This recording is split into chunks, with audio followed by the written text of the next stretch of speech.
ත්‍රිවිධ රත්නයේ අනන්ත ආශිර්වාදයෙන් ඔබ සියලු දෙනාටම සිත ශාන්තියමත් වේවා. අද ඇසළ පුර පසළොස්වක පොහෝ දිනය.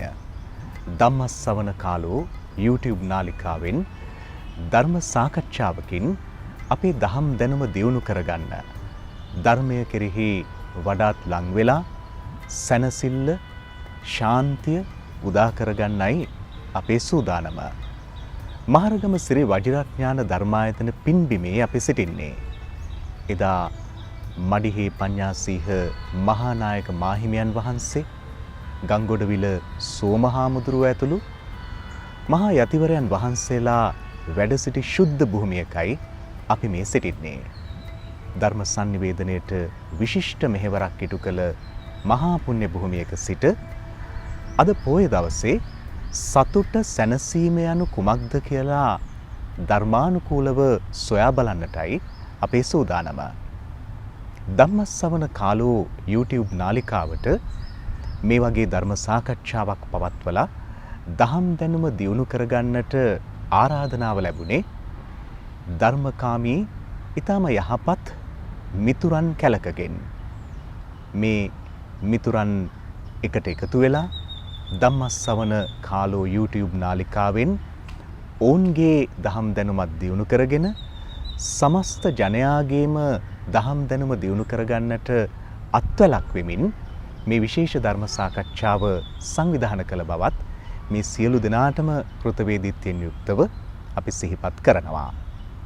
අද අපේ ධර්ම සාකච්ඡාවට ඊටම ගෞරවාදරයෙන් වැඩමවා සිටින්නේ අපේ රටේ ඊටමත්ම සුවිශේෂ වියත් භික්ෂූන් වහන්සේ නමක්.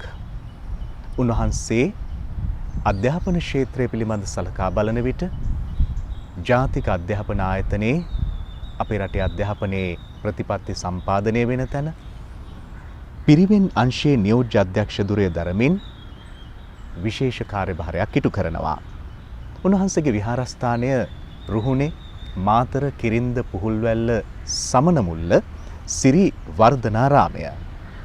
උන්වහන්සේ අධ්‍යාපන ක්ෂේත්‍රයෙන් සුවිශේෂ වන්නේ උන්වහන්සේගේ දර්ශනපති උපාධියට පාලි බයිබලය පිළිබඳ පර්යේෂණයකුයි ගෞරවනීය ස්වාමින් වහන්සේ සිදු කළේ. පාලි බයිබලය පිළිබඳ එසේ දර්ශනපති උපාධියක් සඳහා පර්යේෂණයක් සිදු කළ එකම භික්ෂුන් වහන්සේ විදියටත් උන්වහන්සේ ශාස්ත්‍රීය ක්ෂේත්‍රයේ ඇගීමට ලක් වෙනවා. එහිදී උන්වහන්සේගේ උපදේශකවරයා විදියට කටයුතු කරේ මහාචාර්ය සුමනපාල ගල්මංගොඩ මහවියතාණන්. ඉතින් රූපවාහිනිය, ගුවන් විදුලිය ඇතුළු sannivedana මාධ්‍ය ඔස්සේද නිබඳවම ධර්ම sannivedanයට විශාල මෙහෙවරක් ඉටු කරන ආචාර්ය පූජ්‍යපාද කුඹල්ගොඩ ධම්මාලෝක මාහිමියන් වහන්සේ ඊටාම ගෞරවාදරෙන් নমස්කාර පූර්වකව පිළිගන්නවා. අපේ හාමුදුරුවනේ සතුට සැනසෙල්ල හොයාගෙන අතීතයේ ඉඳලම මිනිසුන් විවිධ ගවේෂණ සිදු කළා. සරල ලෞකික ජීවිතයේ සතුට සැනසෙල්ල වගේම ලෝකෝත්තර වශයෙන් සදාතනික සැනසෙල්ල සතුට හොයාගෙනත් පිරිස් අතීතයේ සිටම ගවේෂණයේ යෙදුණා. ධර්මානුකූලව සතුට සැනසෙල්ල කවරාකාරයෙන්ද පැහැදිලි කරගන්න පුළුවන්? සතුට සැනසීම කියන එක ලෝකේ නිරන්තරයෙන්ම මානව වර්ගයා හොයපු ධර්මතාවයක්.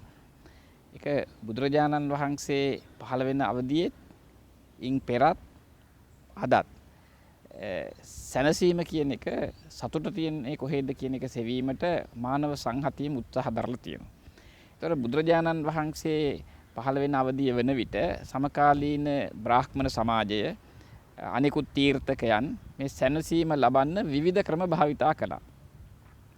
එක පිරිසක් වන්න සැනසීම ලැබීමට පුළුවන් කියලා ඉර මුදුන්නුණු වෙලාවේ හතර පැත්තෙන් ගිනිමැල හතරක් ගහගෙන මැදට වෙලා හිටිය එකට කිව්වා පංචතාපේ කියලා. ඒ කියන්නේ කෙලෙස් තවන්න. රත් වුණාම උඩිනුත් රත් වෙනවා, හතර පැත්තෙනුත් රත් වුණා, රත් වුණාම කෙලෙස් තැවිලි ඉවර වෙනවායි කියලා. එහෙම අදහසකුත් තිබුණේ යයි. බුදුහාමරේ ඒවා නිර්දේ ලෙස ප්‍රතික්ෂේප කළා.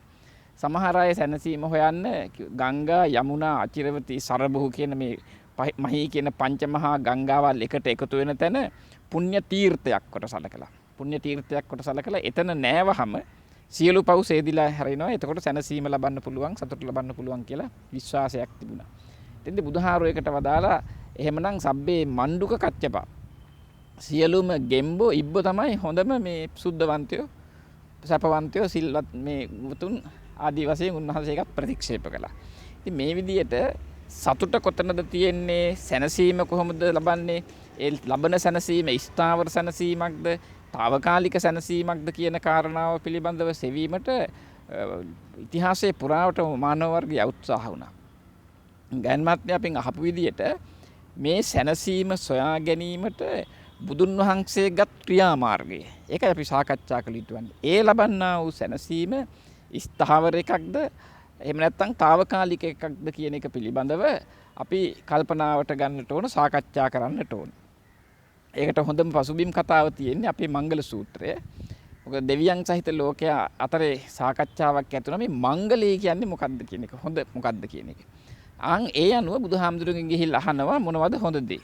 එතකොට දිට්ඨ මංගල, සුත මංගල, මුත මංගල කියලා මිනිස්සු හිතුවා මංගල කාරණා මේ වගේ කියලා. දකින්න එක හොඳයි, ඇහෙන එක හොඳයි, ස්පර්ශ වෙන එක හොඳයි. ඒක තමයි සැනසීම ආදී වශයෙන්. ඉතින් ඒකෙදී බුදුරජාණන් වහන්සේ ඒ දේවතාවට දේශනා කරනවා මෙන්න මේ මංගල සූත්‍රයේ මංගල කාරණාවන් පිළිබඳව තාම ලස්සනට විග්‍රහ කරලා තියෙනවා. ඒ මංගල කාරණා ටික එකින් එකට වෙන වෙනම අරගෙන බැලුවහම පේනවා එකටම සම්බන්ධ වෙච්ච මුළු මහත් ජීවන ගමනක් තියෙනවා. බාහු සත්‍යංච සිප්පංච කියලා කියන්නේ හොඳට උගන්වන්න. දරුවා හොඳට උගන්වන්න. ඊට පස්සේ ප්‍රතිරූප දේශ වාසය හොඳ ප්‍රදේශයක් වුණ වාසය කරන්න. ඊළඟට තරුණ කාලය කොහොමද ගත කරන්නේ? අඹුසැමියන් වශයෙන් කොහොමද ගත කරන්නේ? බුත්තදාරස්ස සංඝවන දූ දරුවන්ට සංග්‍රහ කරමින් අඹු දරුවන් පෝෂණය කරමින් කොහොමද ගත කරන්නේ? දරු මුණුබුරන් සමග කොහොමද ගත කරන්නේ? ඊළඟට වැඩිහිටියෙක් විදියට කොහොමද ගත කරන්නේ? අන්තිමට ඒතා දිසානි කත්වාන කියලා කිව්වේ අර ධර්ම සාකච්ඡා, ධර්ම දේශනා ආදී වලින් පස්සේ මේ කාරණා ටිකෙන් හොඳින් යුක්ත වුණු කෙනා අන්න ස්ථාවර මංගලත්වයකට සැනසීමක් ඇති කෙනෙක් බවට පත් වෙනවා. ඒක තමයි බුදුහාමුදුරන්ගේ එක්තරා ඉගැන්වීමක්. සතුට තියෙන්නේ කොතනද, සැනසීම තියෙන්නේ කොතනද කියන කාරණාව සම්බන්ධයෙන්. ඉතින් තවත් ඔය වගේ දීර්ඝව සාකච්ඡා වෙලා තියෙනවා. අපි ඒවා ඒ පරිදි අවස්ථාවේදී සාකච්ඡාවට බහදින පසුබිම ඔක තමයි බුදුහාමුදුරු දේශනා කරපු සැනසීම පිළිබඳව. අපේ හාමුදුරුවනේ සතුට සැනසීම එකිනෙකාගේ සිත තුළ ඇති කරන ආකාරය වෙනස් නේද? කෙනෙකුට දැනෙන සතුට තව කෙනෙකුට සතුටක් නොවෙන්න පුළුවන්. සතුට සැනසීම සාපේක්ෂයි නේද? ඒක බොහොම හරි. ලෝකෙ සියල්ල සාපේක්ෂයි. බුදුහාමුදුරු ඒක බොහොම දාන සාපේක්ෂතාවාදයක්නේ. නිරන්තරයෙන් එකක් අනිකා නැතුව පවතින්නේ නැහැ.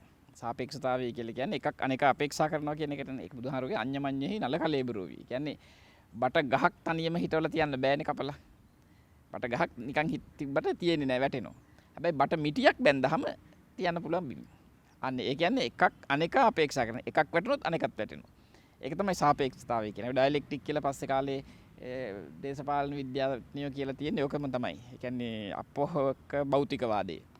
මේ බුදුහාමුදුරේ දේශනා කරපු එක එහෙම භෞතිකවාදයක් නෙමෙයි. මේ ලෝකයේ තියෙන ස්වභාවය, ලෝකයේ තියෙන ධර්මතාවය තමයි සාපේක්ෂකත්වය.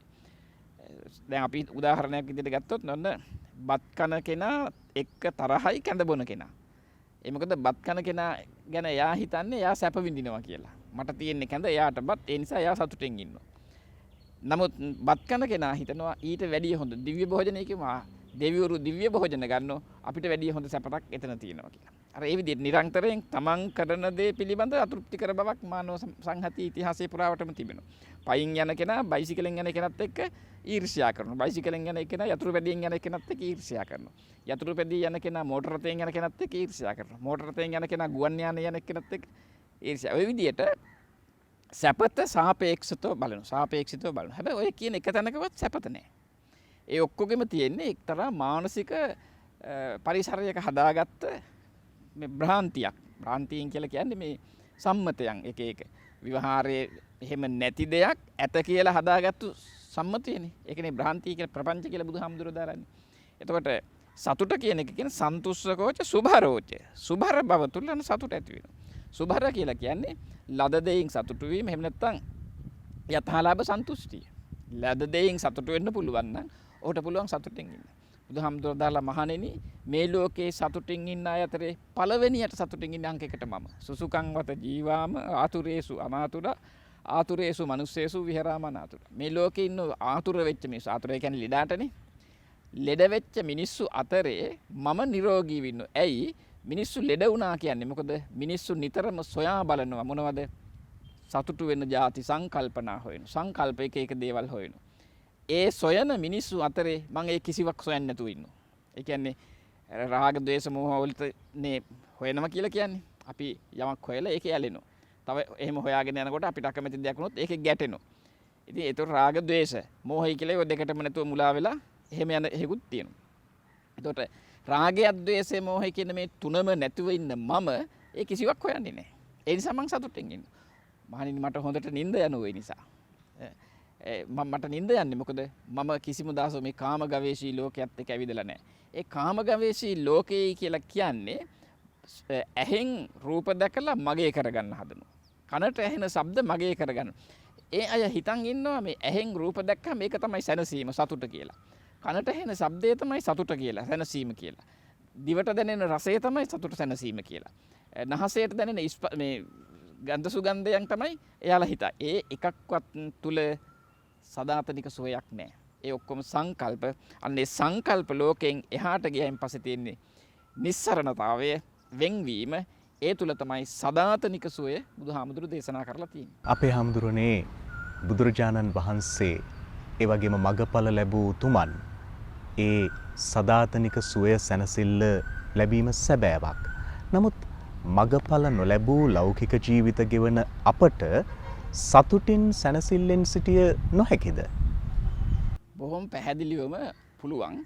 ඒක අර ස්ථාවර සැපත නොවෙන්න පුළුවන්. නමුත් යම්කිසි කාලයක් තුල තමන්ගේ ධර්මයට යොමු වුණාම ඒ ධර්මය තුල ඔහුට සැනසීමෙන් ජීවත් වෙන්න පුළුවන්. ඒකට බාධාවක් නැහැ. හැබැයි ඒක බොහොම එයා ඒ පුද්ගලයාගේ ධර්මඥානෙ ඒ කියන්නේ ධාරණය වීම හැටි දරා ගැනීම තුල තමයි ඒක පවතින්නේ. ධර්මානුධර්ම ප්‍රතිපත්ති රකින්න පුද්ගලයාට සතුට සැනසීම තිබෙනවා. මොකද ඔහුට ඉච්ඡා භංගත්වේ නැහැ. නිරන්තරයෙන් ඒ ඉච්ඡා භංගත්වය කියලා කියන්නේ අපේක්ෂා බිඳ වැටීම. අපේක්ෂා බිඳ වැටුනහම තමයි මිනිස්සු සෝචට කිලමැති පුරත්තාලින් බඳති කියන අඬනවා කලන්තේ හැදෙනවා පපුවට අත තියාගෙන අඬනවා අහෝ අනේ මගේ මේක නැති වුණා මේක අහිමි වුණා ආදී වශයෙන්. ඒ කිසිවක් නැහැ. ලෞකික ජීවිත ගත කරන පුද්ගලයාට ඒ බලරපතල ලොකු අපේක්ෂා නැතුව එදිනෙදා ජීවිතයේ තුල දැන් බුදුහාමුදුරුවෝ ගැන පැහැදුණු කොසල් රජුරෝ ගිහින් පළමු දවසේ බුදුහාමුදුරුවන්ට කියන්නේ මම ඔබ වහන්සේ ගැන පැහැදුණු කරුණු තුනක් තියෙනවා. එකක් තමයි ඔබ වහන්සේ අතීතයට අඬන්නේ නැහැ. අනික තමයි ඔබ වහන්සේ අනාගතය ගැන ජප කර ඉන්නේ නැහැ. අද ජීවත් වෙනවා. ඒ අද ජීවත් වෙන ඔබ වහන්සේ අනාගතය ගැන සිතලා සතුටු වෙනවා. අනාගතය ගැන කටයුතු නොකරනවා වගේම ජප නොකරනවා වගේම අපිටත් ස්වාමීනි ඉගෙන ගන්න පුළුවන්කම ලැබුණ එකෙන් අතීතං නානු සෝචන්ති අතීතයට හඬන්නේ නැහැ. නප්ප ජප්පන්ති නාගතං අනාගතය ගැන ජප කර සිටින්නේ නැහැ. පච්චුප්පන්න අද ජීවත් වෙනවා. අපිට හුඟ දෙනෙකුට මේ සමාජයේ වෙලා තියෙන්නේ මොකද? වෙච්ච දේවල් ගැන හිතලා කනගාටු වෙනවා. පහුවෙච්ච දේවල් මට මේක කරන්න බැරුණා, මේතෙන්දි මට මේ තීරණය ගන්න බැරුණා, මේක වැරදුනා. මෙහෙම කළා නම් මට හොඳයි, මගේ ව්‍යාපාරේ මීට වැඩි දියුණු වෙන්න තිබුණා, මේ වැඩේ කරා නම් අර එයා කියාපු දේ කරා නම් හරි කොහොම කියලා පසුතැවෙනවා. අතීතය ගැන හිතලා. ඊළඟට එයා වැඩ කරන්නේ නැහැ. අනාගතේ මෙහෙම කරනවා, හෙට මෙහෙම කරනවා, ඊළඟ මාසෙ මෙහෙම කරනවා, ඊළඟ අවුරුද්දට මෙහෙම කරනවා. ඔහොම කියව ඉන්නවා. ඔය දෙකම අසාර්ථකයිනේ. අතීතය ගැන කියව ඉන්නවා. අනාගතය ගැන ජප කර ඉන්නවා. ඒ දෙකම නෙමෙයි කළ යුතු වන්නේ. මොකද්ද? අජ්ජේව කිච්ඡං ආතප්පං අද දේ කරන්න. අද හරියට වැඩ කරනකොට යාගේ හෙට කොහොමත් හොඳයි. එතකොට අද වැඩ කරපු කෙනාගේ ඊයේ කොහොමදත් හොඳ වෙනවා. අදනේ හෙට වෙනකොට අද ඊයේනේ. එතකොට අද හරියට වැඩ කරපු කෙනාගේ ඊයේ හොඳයිනේ. එතකොට අතීතයත් ඔහුගේ හොඳයි, අනාගතයත් හොඳයි. අන්න සතුටෙන් ඉන්න ඔහු. කොහොමද සතුටෙන් ඉන්නේ? වර්තමානයේ හරියට ක්‍රියාත්මක වෙන්නට ඕන. එතෙන්දී ඊටාම වැදගත් වෙනවා අපිට. මොකද දැන් අපි හිතුව මෙහෙම. මිනිස්සුට ජීවත් වෙන්න අවශ්‍ය කරන මූලිකම සාධක 4යිනේ තියෙන්නේ. ඇඳුම් පැළඳුම්, ආහාර, නිවාස, බෙහෙත්. ඔය 4නේ ජීවත් වෙන්න මිනිස්සුන්ට ඕන. ඒතර ආහාර, නිද්‍රා, බය, මෛතුනච්චය කියලා පරණ සංස්කෘත පඬිවරු කියලා තියෙනවා. සත්වයන්ට තියෙන අවශ්‍යතා 4යි. ආහාර ගැනීම, නිදා ගැනීම, බිය, මෛතුන සේවනය. මිනිස්සුන්ට ඒ වැඩි බෑ. ඒ හතරම නම් මිනිස්සු කරන්නෙත් සාමාන්‍ය මේතත් පසුබික් සමානයි. එයා අර කියපු හතරම නම් මිනිස්සු කරන්නෙත් එයා සාමාන්‍ය මේතත් සාමාන්‍යයෙන්ම තිරිසන් සතෙකුට සමානයි. හැබැයි මිනිස්සයා ඊට වැඩිය වෙනසක් තියෙනවා. මොකද ආහාර මේ වස්ත්‍ර ආහාර නිවාස බෙහෙත් මේ හතර තුල ජීවත් වෙන මිනිස්සයා ඒ හතර පරිහරණය කරන්න ඕන කොහොමද? ඒවායේ ඇලෙන්නේ නැතුව. ආන්නේ පුජ්‍යලට පුළුවන් සැනසීමෙන් ජීවත් වෙන්න. දැන් ගයක් හදනවනේ. මිනිස්සුන්ට ගයක් ඕන. ගේ ඕන මොනවටද? නිවහනට සෙවණට ඉන්න. ඒ සෙවණට ඉන්න ගෙදර ඉන්නේ හතර දෙනයි. හතර දෙනාට හදන තට්ටු හතරක කාමර 50ක විතර ගයක්. ප්‍රශ්නයක් නේද? බොහොම අමාරුවෙන් වෙහෙස වෙලා ණය වෙලා ලෝන් අරගෙන එහෙම හදාගත්තයින් පස්සේ ගේ මේ හතර දෙනා ඉන්නෝ. හතර දෙනාම හිටියත් ඉන්නේ අඩි 6 ඒව හතරයි යට යන්නේ. ඒ හතර දෙනාට යන්නේ. අනිත් ටික නඩත්තු කරගන්න බැරි වෙනවා ඊළඟට. අන්න එයාට අසහන එනවා. මානසිකව හිතනවා තට්ටු හතර එකක් හදාගත්තම සතුටුයි කියලා. ඒ මනස සතුටු කරන්න ඉවරලා ඒ වැඩේ කරනවා. කරලේ වුණාට පස්සේ ඒක පවත්වාගෙන යන්න බැරුව අසහනයටපත් වෙනවා. අන්න ඒක තමයි බුදුහාර වදාළේ යථාලාභ ලැබෙන දෙයින් සතුටු වෙන්න. 100ක් ලැබෙන කෙනා රුපියල් 100ක් හරි හම්බ කරන කෙනා ඒක හතරට බෙදන්න ඕන. හතරට බෙදලා ඒකේන භෝගේ බුඤ්ජය එක කොටසක් අනුභවයට තියාගන්න. කොටස් දෙකක් ආයෝජනය කරනවා. හරිම වැදගත් අද වර්තමාන සමාජයේ මේ ආයෝජනය අපේ අයට දන්නේ නැහැ නේ මොකද හම්බ කරන ධනයෙන් වැඩි කොටසක් පරිභෝජනය කරනවා. ආයෝජනය නැහැ. ඒකට එතනින් විනාශ වෙනවා. ඔහු අසහනය ඇති කෙනෙක් බවට පත් වෙනවා. අර අපි කතින් සඳහන් කළේ අසහනයටපත් වෙනවා. මොකද එයා ආර්ථික වශයෙන් දුප්පතෙක් බවට පත් වෙනවා. එතකොට 100ක් හම්බ කරන කෙනා හතරට බෙදලා එක කොටසක් පරිභෝජනයට, කොටස් දෙකක් ආයෝජනයට, එතකොට තුනක් ඉවරයි. තව එක කොටසයි ඉතුරු වෙන්නේ. ඒක තැම්පත් කරලා තියෙන මොනවටද? ආපදාසු භවිෂ්‍යති හදිසියකට ගන්න. බලන්න කොච්චර ලස්සන ආර්ථික සංරක්ෂණ ක්‍රමයක් ආර්ථික ප්‍රතිපත්තියක් බුදුහාමුදුරුවෝ පෙන්නලා තියෙනවා කියලා. තමන් හරි හම්බ කරන ධනය කොටස් හතරකට බෙදනවා. එක කොටසක් පරිභෝජනයට, දෙකක් ආයෝජනයට. දැන් අපේ සමහර අය කියනවා බුදුදහම තියෙන සර්ව අසුභවාදයක්, සතුට නැහැ, සැනසීම නැහැ, විමුක්තියක් ගැන, පරලොවක් ගැන, නිවනක් ගැන විතරයි කියන්නේ. එහෙම නෑ. මේ ලෞකික ජීවිතයේ සතුටින් ගෙවන්නේ කොහොමද කියන එක ඉතාම පැහැදිලි සිගාලෝවාද ව්‍යග්ගපජ්ජ පරාභව වගේ සූත්‍රවල පැහැදිලිවම පෙන්නලා තියෙනවා. මේ හොඳම අවස්ථාවක් මම මේ කියන්නේ. ඒතර හරි හම්බ කරන ධනය එහෙම හොඳට කළමනාකරණය කරගත්තු කෙනාට පුළුවන්කම තිබෙනවා පරිභෝජනයත් සාර්ථකයි. එයා 100න් එකයිනේ, 4න් එකයිනේ. 4න් එකක් පරිභෝජනය කරනවා. ඒ පරිභෝජනය කියන එකේදී තමයි හරි ඔක්කොමයි තිබෙන්නේ. ඇඳුම් පැළඳුම්, යාන වාහන, දම්පින්කම් කිරීම, යුතුයකම් කිරීම, මානව සමාජීය වැඩ ඔක්කොටම අර හතරෙන් එක තමයි පාවිච්චි කරන්න ඕන. ඒතර අනිත් දෙකම ආයෝජනයට සඳහා වියදම් කරනවා. ආයෝජනය කියන්නේ දන්නවනේ අර්ථ විද්‍යාව උගන්වන්නේ මේ නැවත ආදායම ලැබෙන ක්‍රම සඳහා වැය කිරීම. අපේ හාමුදුරනේ බුදුරජාණන් වහන්සේගේ ඒ ශ්‍රේෂ්ඨ ඉගැන්වීම පිළිබඳව ගෞරවයෙන් කතා කරන අතරම ඒ පිළිබඳව අහන වර්තමානයේ රැකියා කරන විශේෂයෙන් අපි හිතමු රජයේ රැකියාවක් කරන කෙනෙක් කියලා බොහෝ දෙනෙක් කියන දෙයක් තමයි පරිභෝජනයටවත් වැටුප ප්‍රමාණවත් නැතුව තියෙද්දී කොහොමද කොටස් දෙකක් ආයෝජනයට තියලා ඔය කියන විදියට අපි කරන්නේ කියලා. එයාට ඒ වැටුප ප්‍රමාණවත් නොවුනේ මොකද? එයා තමන්ට ලැබෙන ආදායමේ පමණ දන්නේ නැතුව වියදම හදාගෙන තියෙනවා. ඒ කියන්නේ තමන්ට යථාලාභ සන්තුෂ්ටියක් නෙතෙන්දී ඕන වෙන්නේ. තමන්ට ලැබෙන ආදායම ඉතාම ප්‍රවේශම් කරගන්න ඕන. තමන් දැනගන්න ඕන මට මෙන්න මාසෙකට ලැබෙන්නේ මෙච්චරයි. අපිට මාසෙකට රුපියල් 50000ක වැටුප ගන්න කෙනා 65000ක වැඩ යොදා ගත්තොත් බෑනේ. එයාට පුළුවන්කම තියෙනවනේ. මොකද එයා අන්නර සාපේක්ෂයි කියලා අපි කිව්වෙමනේ. 50000ක වැටුප ලැබෙන කෙනා ලක්ෂයකමාරක වැටුප ගන්න කෙනාත් එක්ක සමව ජීවත් වෙන්න උත්සාහ කරනවා. ඔතන ඒ වරද තියෙන්නේ.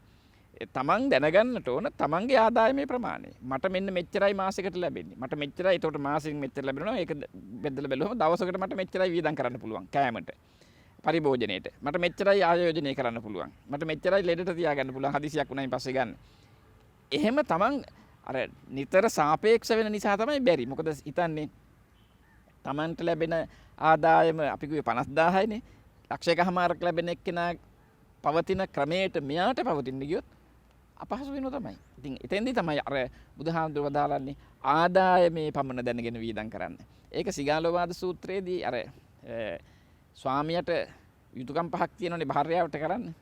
එතෙන්දි භාර්යාවට කරන්න ඕන යුතුයකම් වල අතරේ එකක් තියෙනවා සම්මානනා අනවමාන ඉස්සරිය වොස්සක් ගේන.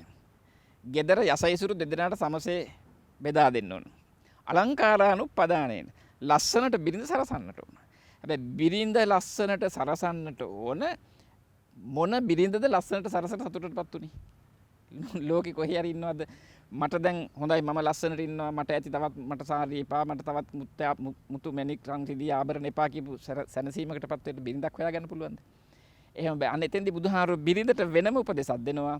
ඔබ සතුටින් තියන්න සරසන්න ඕන තමයි. හැබැයි ස්වාමි පුරුෂයාගේ ආදායම දැනගෙන ඔබ සරසින්න.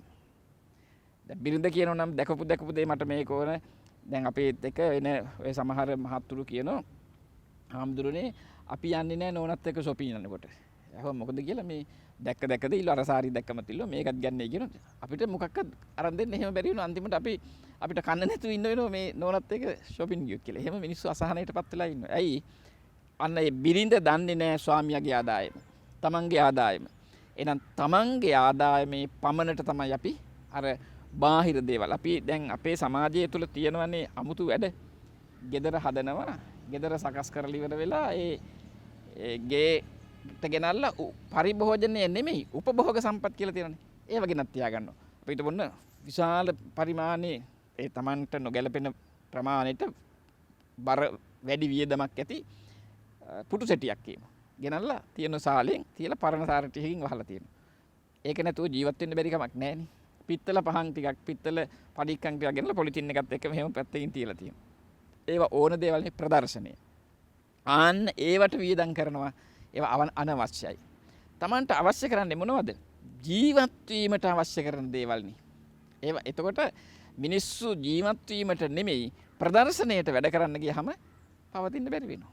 ඒක තමයි අර ආදායමේ පමණ දැනගෙන වියදම් කරන්න. Tamanට ඒකට දැන් ඊළඟ එකේදීත් වැදගත් වෙනවනේ. ලැබෙන ආදායමේ පමණ දැනගත්තායින් පස්සේ ඒ ආදායමුත් 4/2ක් ආයෝජනය කරනවා. එතකොට 4/2ක් ආයෝජනය කරනකොට ඊළඟ මාසේ ආදායම වැඩි කරගන්න පුළුවන්. එහෙම ආර්ථික ක්‍රමයක් බුදුහාරු මේ දේශනා කරලා තියෙනවා. පරිභෝජනය කරන්නට ඔය අංගුත්තර චතුක්ක නිපාතේ තියෙන කුල සූත්‍රය වගේ සූත්‍රවලදී තාම හොඳට පැහැදිලි කරනවා. නට්ටංන ගවේසන්ති නැති උණු දේ හොයන්න. ජින්නන්න පටිසංකරුන්ති ජරා ජීර්ණත්වයටපත් උණු දේවල් ප්‍රතිසංස්කරණය නොකරනවා නම් අපරිමිත පාන භෝජනා හොಂತಿ. කොච්චර වැදගත්ද? සමහර නිවෙස්වල උයනවා 3 දෙනාට. එක්කෙනෙකුගේ විතර කෑම ටිකක් අහක දානවා. එක වේලකට එක්කෙනෙකු කෑම අහක දැම්මම දවසට 3 දෙනෙකුගේ කෑම අහක ගිහලා. ඒ කියන්නේ 3 දෙනා ඉන්න ගෙදරක එක වේලකට අයින් කරන කෑම ටික එකතු කරගත්තම අර 3 දෙනාට තව වේලක් කන්න පුළුවන්. අපරිමිත පාන භෝජනා හොಂತಿ යන ඒ ප්‍රමාණිකම වන ලෙස ආහාර සම්පාදනය කළ අපිට දැමත් දුප්පත් වීමට හේතුවක්. මම විදේශ රටක ඉඳලා එනකොට මගේ ගුවන් යානි මං ආපු යානිම ළඟින් වාඩිලා ආව ජපන් ජාතිකයෙක්. අපි දැන් කතා කරලා ඉල්ලා මගෙන් විස්තරය මම ඉතින් ලංකාව ගැන ආඩම්බරෙන් කතා කරා. එහෙම අපි මේ සතුටෙන් ඉන්න තේරවාදී බුදුදහම තියෙන වැදගත් රටක් කියලා. දැන් එයා අහනවා මගෙන් එහෙනම් උඹලා මොකද මේ අපේ මේ බටහිර රටවල යන්නේ මේ ගෘහ සේවකයට අරයට මෙයට යන එච්චර දියුණු ලොකු නම් ඉන්න එපයි මෙහි. එහෙම කියලා ගුවන් යානින් බැලලා මට කතා කරගෙන මාත් එක්කගෙන ගියා මේ ආසන්නයේ තිබිච්ච හෝටල් එකකට.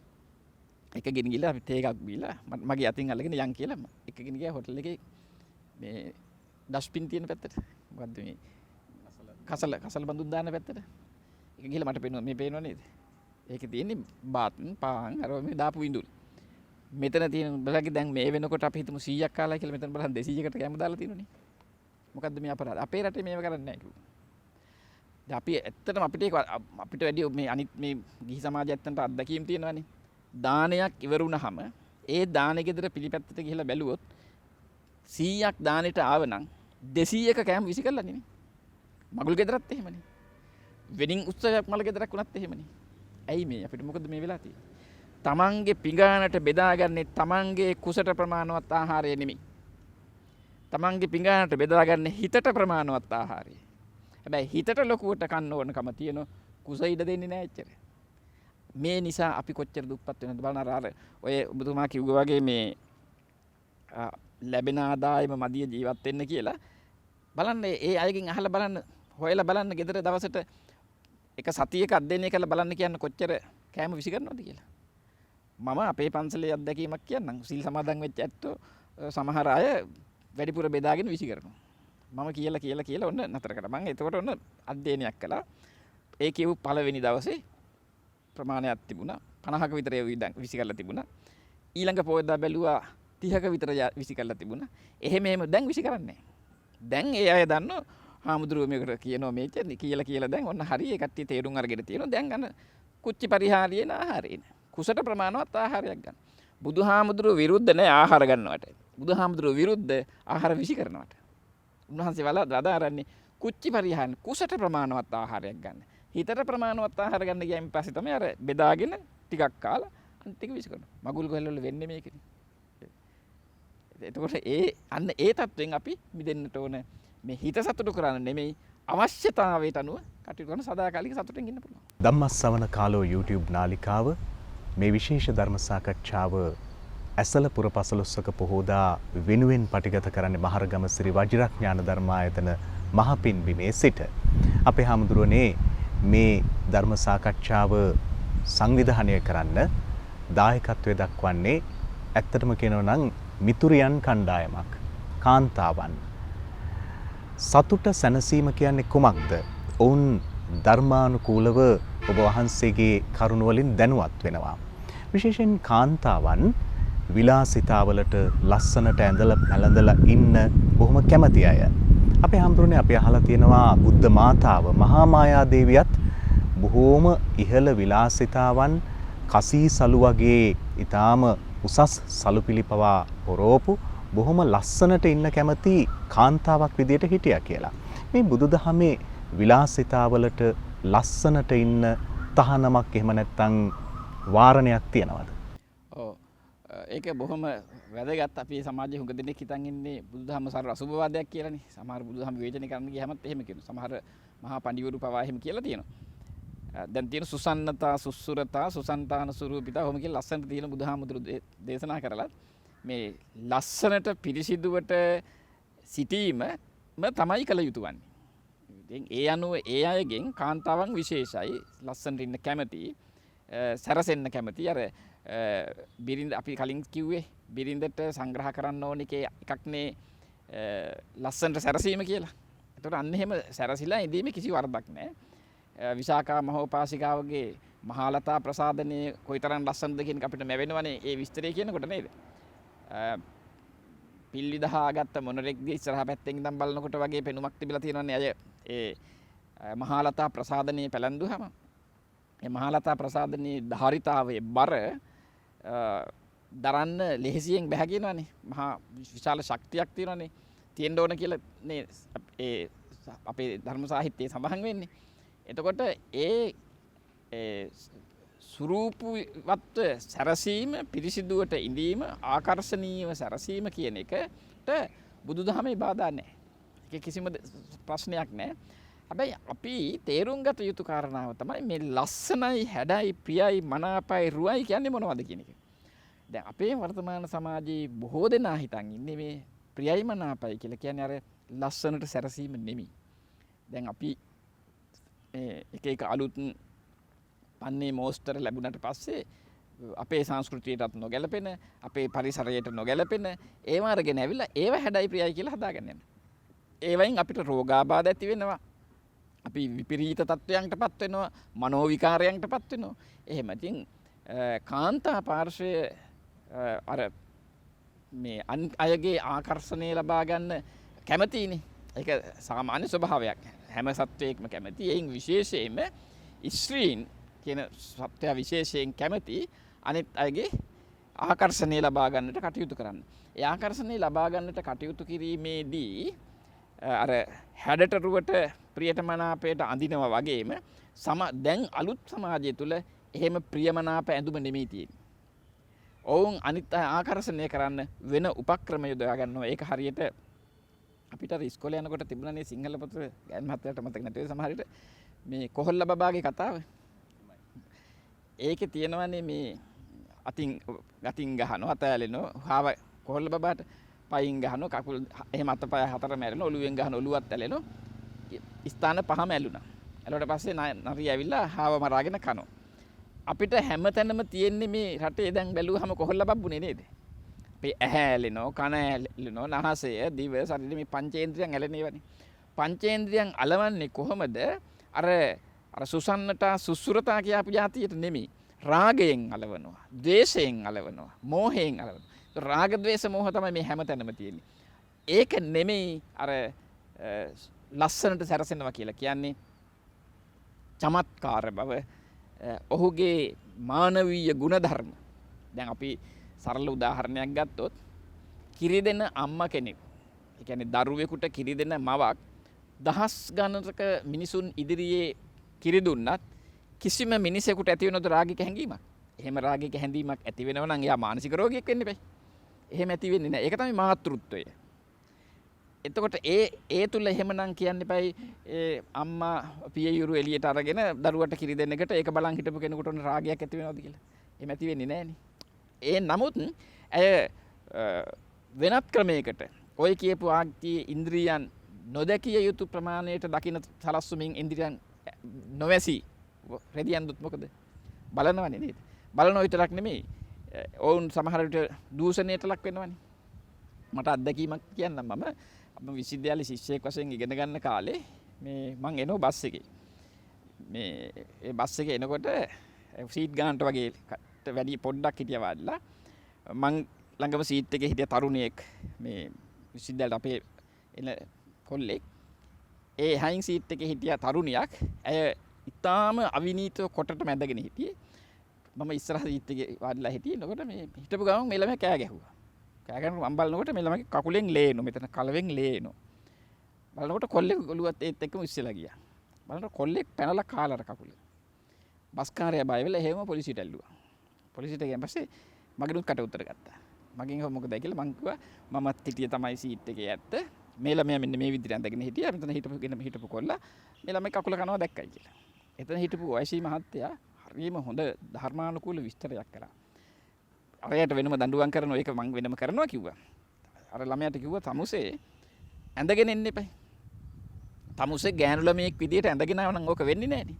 තමුසේ අඩ නිරුවතින් ආපු නිසා තමයි තව කෙනෙකුගේ මේ හැඟීම් අවුස්සලා තියෙන. තම ලොකු වරදක් කරලා තියෙන යටි. තමන් හිතාමතා කෙනෙකු වරදට පොළඹවා ගැනීමේ වරදක් ඉක්මනට තමුසේ කරලා තියෙනවා. නීතියනොත් වරදක් එතකොට ඒක. ඒ ළමයා අපි හිතමු දහම් පාසල් ඇඳුමින් සැරසිලා ආව නම් කවදාවත් එහෙම වෙනවද? එහෙම වෙන්නේ ආන්න ඒකයි මම ඔය කිව්ව මට ලැබිච්ච අත්දැකීමක්. මේ මගෙනුත් ඇහුවනේ ඒකට උත්තර මමත් කිව්වා මම දැක්ක මෙහෙම කියලා. ඒ විදියට ඇඳුම් පැළඳුම් ඇඳීමේදී තේරුම් ගන්නට ඕන අනේකාගේ ආකර්ෂණය මිස අනේකාගෙන් ආස්වාදය ලබා ගැනීමට නොවේ සැරසෙන්නට ඕන. දැන් අද හුඟ දෙනෙක් සැරසෙන්නේ අවධානය දිනා ගැනීමට මිසක අනිකාගේ අවධානය ආකර්ෂණය ලබා ගැනීමට මිසක මේ ඔවුන්ගේ සතුටක් ලබන්න නෙමෙයි. අපි ලස්සන රූපයක් දැකලා ලස්සනයි කියලා කියනවා. ඒකේ බුදුහාමුදුරුවෝ පවා කියලා තියෙනවනේ එහෙම. ලස්සනයි කියලා හැඩදේ හැඩයි. හොඳ සින්දුවක් ඇහුණා මේක ලස්සනයි කියලා කියනවා. අපි හොඳයි මිහිරි කියලා කියනවා. එහෙම නැතු මහ දඩිබිඩි සද්දයක් ඇහුණා පස්සේ කියනවා පපුවේ අමාරු හැදෙන මහ විකාරයක් නේද ඒක කියලා. ආන්න එහෙම ඇඳුම් පැළඳුම් මැදීමේදී මුක්තාමානික්‍ය ආදී පැරණීමේදී අහගෙන බලාගෙන ඉන්න අයට ඒ තුලින් අර විසූක දර්ශනයක් නොවෙන්න ඕන. කෙටියෙන්ම කියනවා. විසුළු දර්ශනයක් නෙවෙයි 60 විස වෙන්නේ නැතුව රාග ද්වේෂ ඇති නොවන විදිහේ ප්‍රබෝධයක් මමක් දැක්කා වගේ, සොහොයුරියක් දැක්කා වගේ, ගුරුවරියක් දැක්කා වගේ හැඟීමක් ඇති වෙන විදිහට අඳිනව පළඳිනව නම් කිසිම වරදක් නැහැ ඒකේ. අපේ හැමදෙරෝනේ අපි රාජකාරී කටයුතු නිමා වෙලා බොහොම වෙහෙස මහන්සි වෙලා එහෙම නැත්නම් සමාජයේ බොහොම හැලහැප්පීම් වලට මුහුණ දීලා ගෙදරට එනකොට ගෙදර සතුට සැනසෙල්ල උතුරා යන තැනක් නම් හදවතට සැනසෙල්ලක් දැනෙන ස්ථානයක් නම් ඒ තරම් දෙයක් ජීවිතේට තවත් නැති තරම්. නමුත් අපි කොයිතරම් අපේ නිවසට ආර්ථික වශයෙන් ශක්තිය ලබා දුන්නත් එකිනෙකාට ආදරය බෙදලා හදලා දෙන්න උත්සාහ කරත් ඇතැම් විට නිවසේ සැනසෙල්ල සතුට නිතරම බිඳිලා යනවා. මේකට හේතු වෙන දේවල් මොනවද? මේ தත්ත්වය වළක්වා ගන්න අපි කුමක්ද කරන්න ඕන? දැන් වර්තමානයේ අද මේ තියෙන සමාජ පසුබිමත් එක්ක මේ කොරෝනා වසංගත රෝගයත් එක්ක නිවෙස්වල නිතරම ප්‍රශ්න ඇති වෙලා කියනවා කියන එක ලෝකෙම සාකච්ඡා වෙන දෙයක්. මේ ගෘහස්ත ප්‍රචණ්ඩත්වය. ඒ හේතුව තමයි ගෙදර සියලු දෙනාම දැන් පැය 24ම ගෙදර ඉන්නේ. ගෙදර ඉන්නෝ ඒ වගේම ඒ අය නිතර විවිධ වැඩ කටයුතු වලදී එකට ගැටෙනවා, හමු වෙනවා, සාකච්ඡා වෙනවා. ඒ නිසා යම් තරමක දැන් ගෘහස්ත ප්‍රචණ්ඩත්වයේ වැඩි වෙලා ළමයින්ගේ මානසික ආතතිය වැඩි වෙලා තිබෙනවා. ඊළඟට අර දෙමව්පියන්ගේ ආතතියින් වැඩි වෙලා තිබෙනවා. ඒ නිසා සමාජයේ බරපතල ප්‍රශ්නයන්ට මුහුණ දෙලා තියෙනවා. දැන් සියදිවි විහානි කර ගැනීම මෙහෙම ටිකක් භයානක තත්ත්වයට පත් වෙලා තියෙනවා ළමයින්ගේ මානසික ආතතියත් එක්ක. මොකද අපිට දැන් හරියට ඒ වගේ ප්‍රශ්න එන්නේ. තාත්තලා ඇවිල්ලා කියනවා හඳුනන්නේ අම්මා නිසා පුතා සමහර දවසට කැලේ ගිහින් බුදියනවා දවල්ට. 12ට එකට බලවම ගස් පල්ලේ හැංගිලා ඉන්න. මොකද අම්මා කියන සූම් එකට ඵලයන් පාඩම් කරපන් පොත ගනින් පීඩාවක් ඇති වෙලා තියෙනවා. ඊට පස්සේ තාත්තා සමහර තැන්වල අම්මා බවට පත් වෙලා තියෙනවා. අම්මා තාත්තා බවට පත් වෙලා තියෙනවා. මේ විදියට ගෘහස්ත ප්‍රචණ්ඩත්වයේ බරපතලට වැඩි වෙලා තියෙන මේ කාලේ මේ යුගයේ අම්මලා තාත්තලා විශේෂයෙන් ප්‍රවේශම් වෙන්නට ඕන මේ දරුවන්ට අධික ලෙස පීඩා කිරීමෙන්. ඒ කියන්නේ නිතරම පාඩම් කරපන් දකින සැරයක් පාසා අම්මලාට ඕන පුතා දොස්තර කරන්න, ඉංජිනේරුව කරන්න එහෙමනේ දරුවා ලොකු තැනකට ගේන්නේ. ඒ නිසා බරපතලට ළමයට පීඩා කිරීම තරම් නරක දෙයක් ඇත්තෙම නැහැ. ළමයට මානසික නිදහස දෙන්නම ඕන. ළමයට විවේකය බුදුහාමුදුරුවෝ විවේකජං පීතිසුඛං කියලා බුදුහාරව විවේකය ප්‍රීතිය සැපවත් භාවය මේ කියන සියල්ලක්ම ඕනනේ. මේ ටික නැති වුණයින් පස්සේ ළමයා පීඩාවටපත් වෙනවා. අපේ හාමුදුරුවෝ කියන ওই තත්වයේ අපි හැම කෙනෙකුගේම වගේ දරුවෝ ඉන්න හැම ගෙදරකම වගේ තියෙන ගැටලුවක් බවට පත් වෙලා තියෙනවා අපේ හාමුදුරුවනේ. මෙතනදී බොහොම උගත් අම්මලා තාත්තලා පවා කියන කාරණයක් තමයි අපි එහෙම නොකිය කොහොමද අපේ හාමුදුරුවනේ මේ ඉස්කෝලවල ඔන්ලයින් පවා මාර්ගගත ක්‍රමයෙන් පවා හරියට දරුවන්ට වැඩ දෙනවා. පුංචි දරුවන්ට පවා වරුවක් උගන්වනවා. තව වරුවක් ගෙදරදි කරන්නත් වැඩ දෙනවා. ඉතින් මේවා නොකරම අපේ දරුවා පහු බහිනවා. ඉතින් දරුවොත් සෙල්ලමට බරයි විවේකයේ හොයනවා. ඉතින් කොහොමද අපේ හාමුදුරනේ බල නොකර කොහොමද කෑ නොගහ අම්මලා අහන මේ ප්‍රශ්නෙට මොකද දෙන්න තියෙන පිළිතුර අපේ හාමුදුරනේ? ඔව් එතකොට ඒ අම්මලාගේ තාත්තලාගේ බලාපොරොත්තුව වෙන්න ඕන ගුණ යහපත් බවින් පිරිපුන් ආචාරශීලීත් බවින් පිරිපුන් දරුවෙක් හදන එකද මානව ධර්මයන්ගෙන් තොර වෘත්තිකයෙක් හදන එකද කියන එක. එතකොට දැන් ඔය කියන විදියට අධික ලෙස පීඩා කරලා ළමයා හදුවෙන් පස්සේ අවෘත්තිකයෙක් වෙයි. වෛද්‍යවරයෙක් හරි ඉංජිනේරුවෙක් හරි කියපු කවුරු හරි වෘත්තිකයෙක් වෙයි. හැබැයි වෘත්තිකයා තුල මානව ධර්ම නැති වෙනවා නම් ඒ වෘත්තියෙන් ඇති වැඩක් නැහැනේ. දැන් හොඳම උදාහරණේ දැන් අපිට වර්තමාන වෙනකොට වරින් වර අහන්න ලැබෙනවානේ අහඹු ලෙස හෝ ප්‍රතිකාර ගන්න ගියේ රෝගියා සිහි නැති කරලා ඒ රෝගියාගේ වකුගඩුව ගලවගෙන විකුණන්න තරම් වෛද්‍යවරයා අධාර්මික වෙලා තියෙනවනම් දැන් මොකද එතකොට වෛද්‍ය වෘත්තියට වෛද්‍ය සේවයට වෙන්නේ? ගුරුවරයා දෙවියෙක් කොට සලකන සමාජයක් තුල ගුරුවරයා තම පඩියට උගන්වන රාජ්‍ය සේවයේ යෙදෙන කෙනෙක් විදියට කරලා එතනින් වැටුප අරගෙන ඒ ළමයට වෙනම සල්ලි වලට උගන්වනවා නම් එතන වෘත්තිකයෙක්නේ බිහි වෙලා තියෙන්නේ මානව ධර්මයක් නැහැනේ. එතකොට අම්මා තාත්තටත් එහෙමනේ. අම්මා තාත්තා දුක් මහන්සි වෙලා වෙහෙස කරලා ළමයට උගන්වලා ඒ ළමයා වෛද්‍යවරයෙක් වුණාට පස්සේ එහෙම නැත්නම් ඔය කියාපු වෘත්තිකයෙක් වුණාට පස්සේ අම්මා තාත්තා ගැන නොසලකා හරිනවා. මේ මම පෞද්ගලිකව දන්න එවල් ඉන්නවා. එක අම්මා කෙනෙක් ගුරුවරියක් තාත්තා මැරුණා. ඒ අම්මා අප්‍රමාණ දුක් විඳලා හැදුවා ළමයි කීප දෙනෙක්. එයින් එක්කෙනෙක් වෛද්‍යවරයෙක් කළා. එයා දැන් ලංකාවෙන් ගිහිල්ලා විදේශගත වෙලා ඉන්නේ. අම්මා මරණාසන්නි දැන් ඉන්නේ. එයා නෑ. හොයන්නේ බලන්නේ. පහුගිය දවසක ඒ ඔය කියන අම්මලායි ගෙදර ඒ අම්මගේ 92 වෙනි උපන්දිනේට දානයක් දුන්නා. පුතා ගෙදරට ආවේ නැහැ.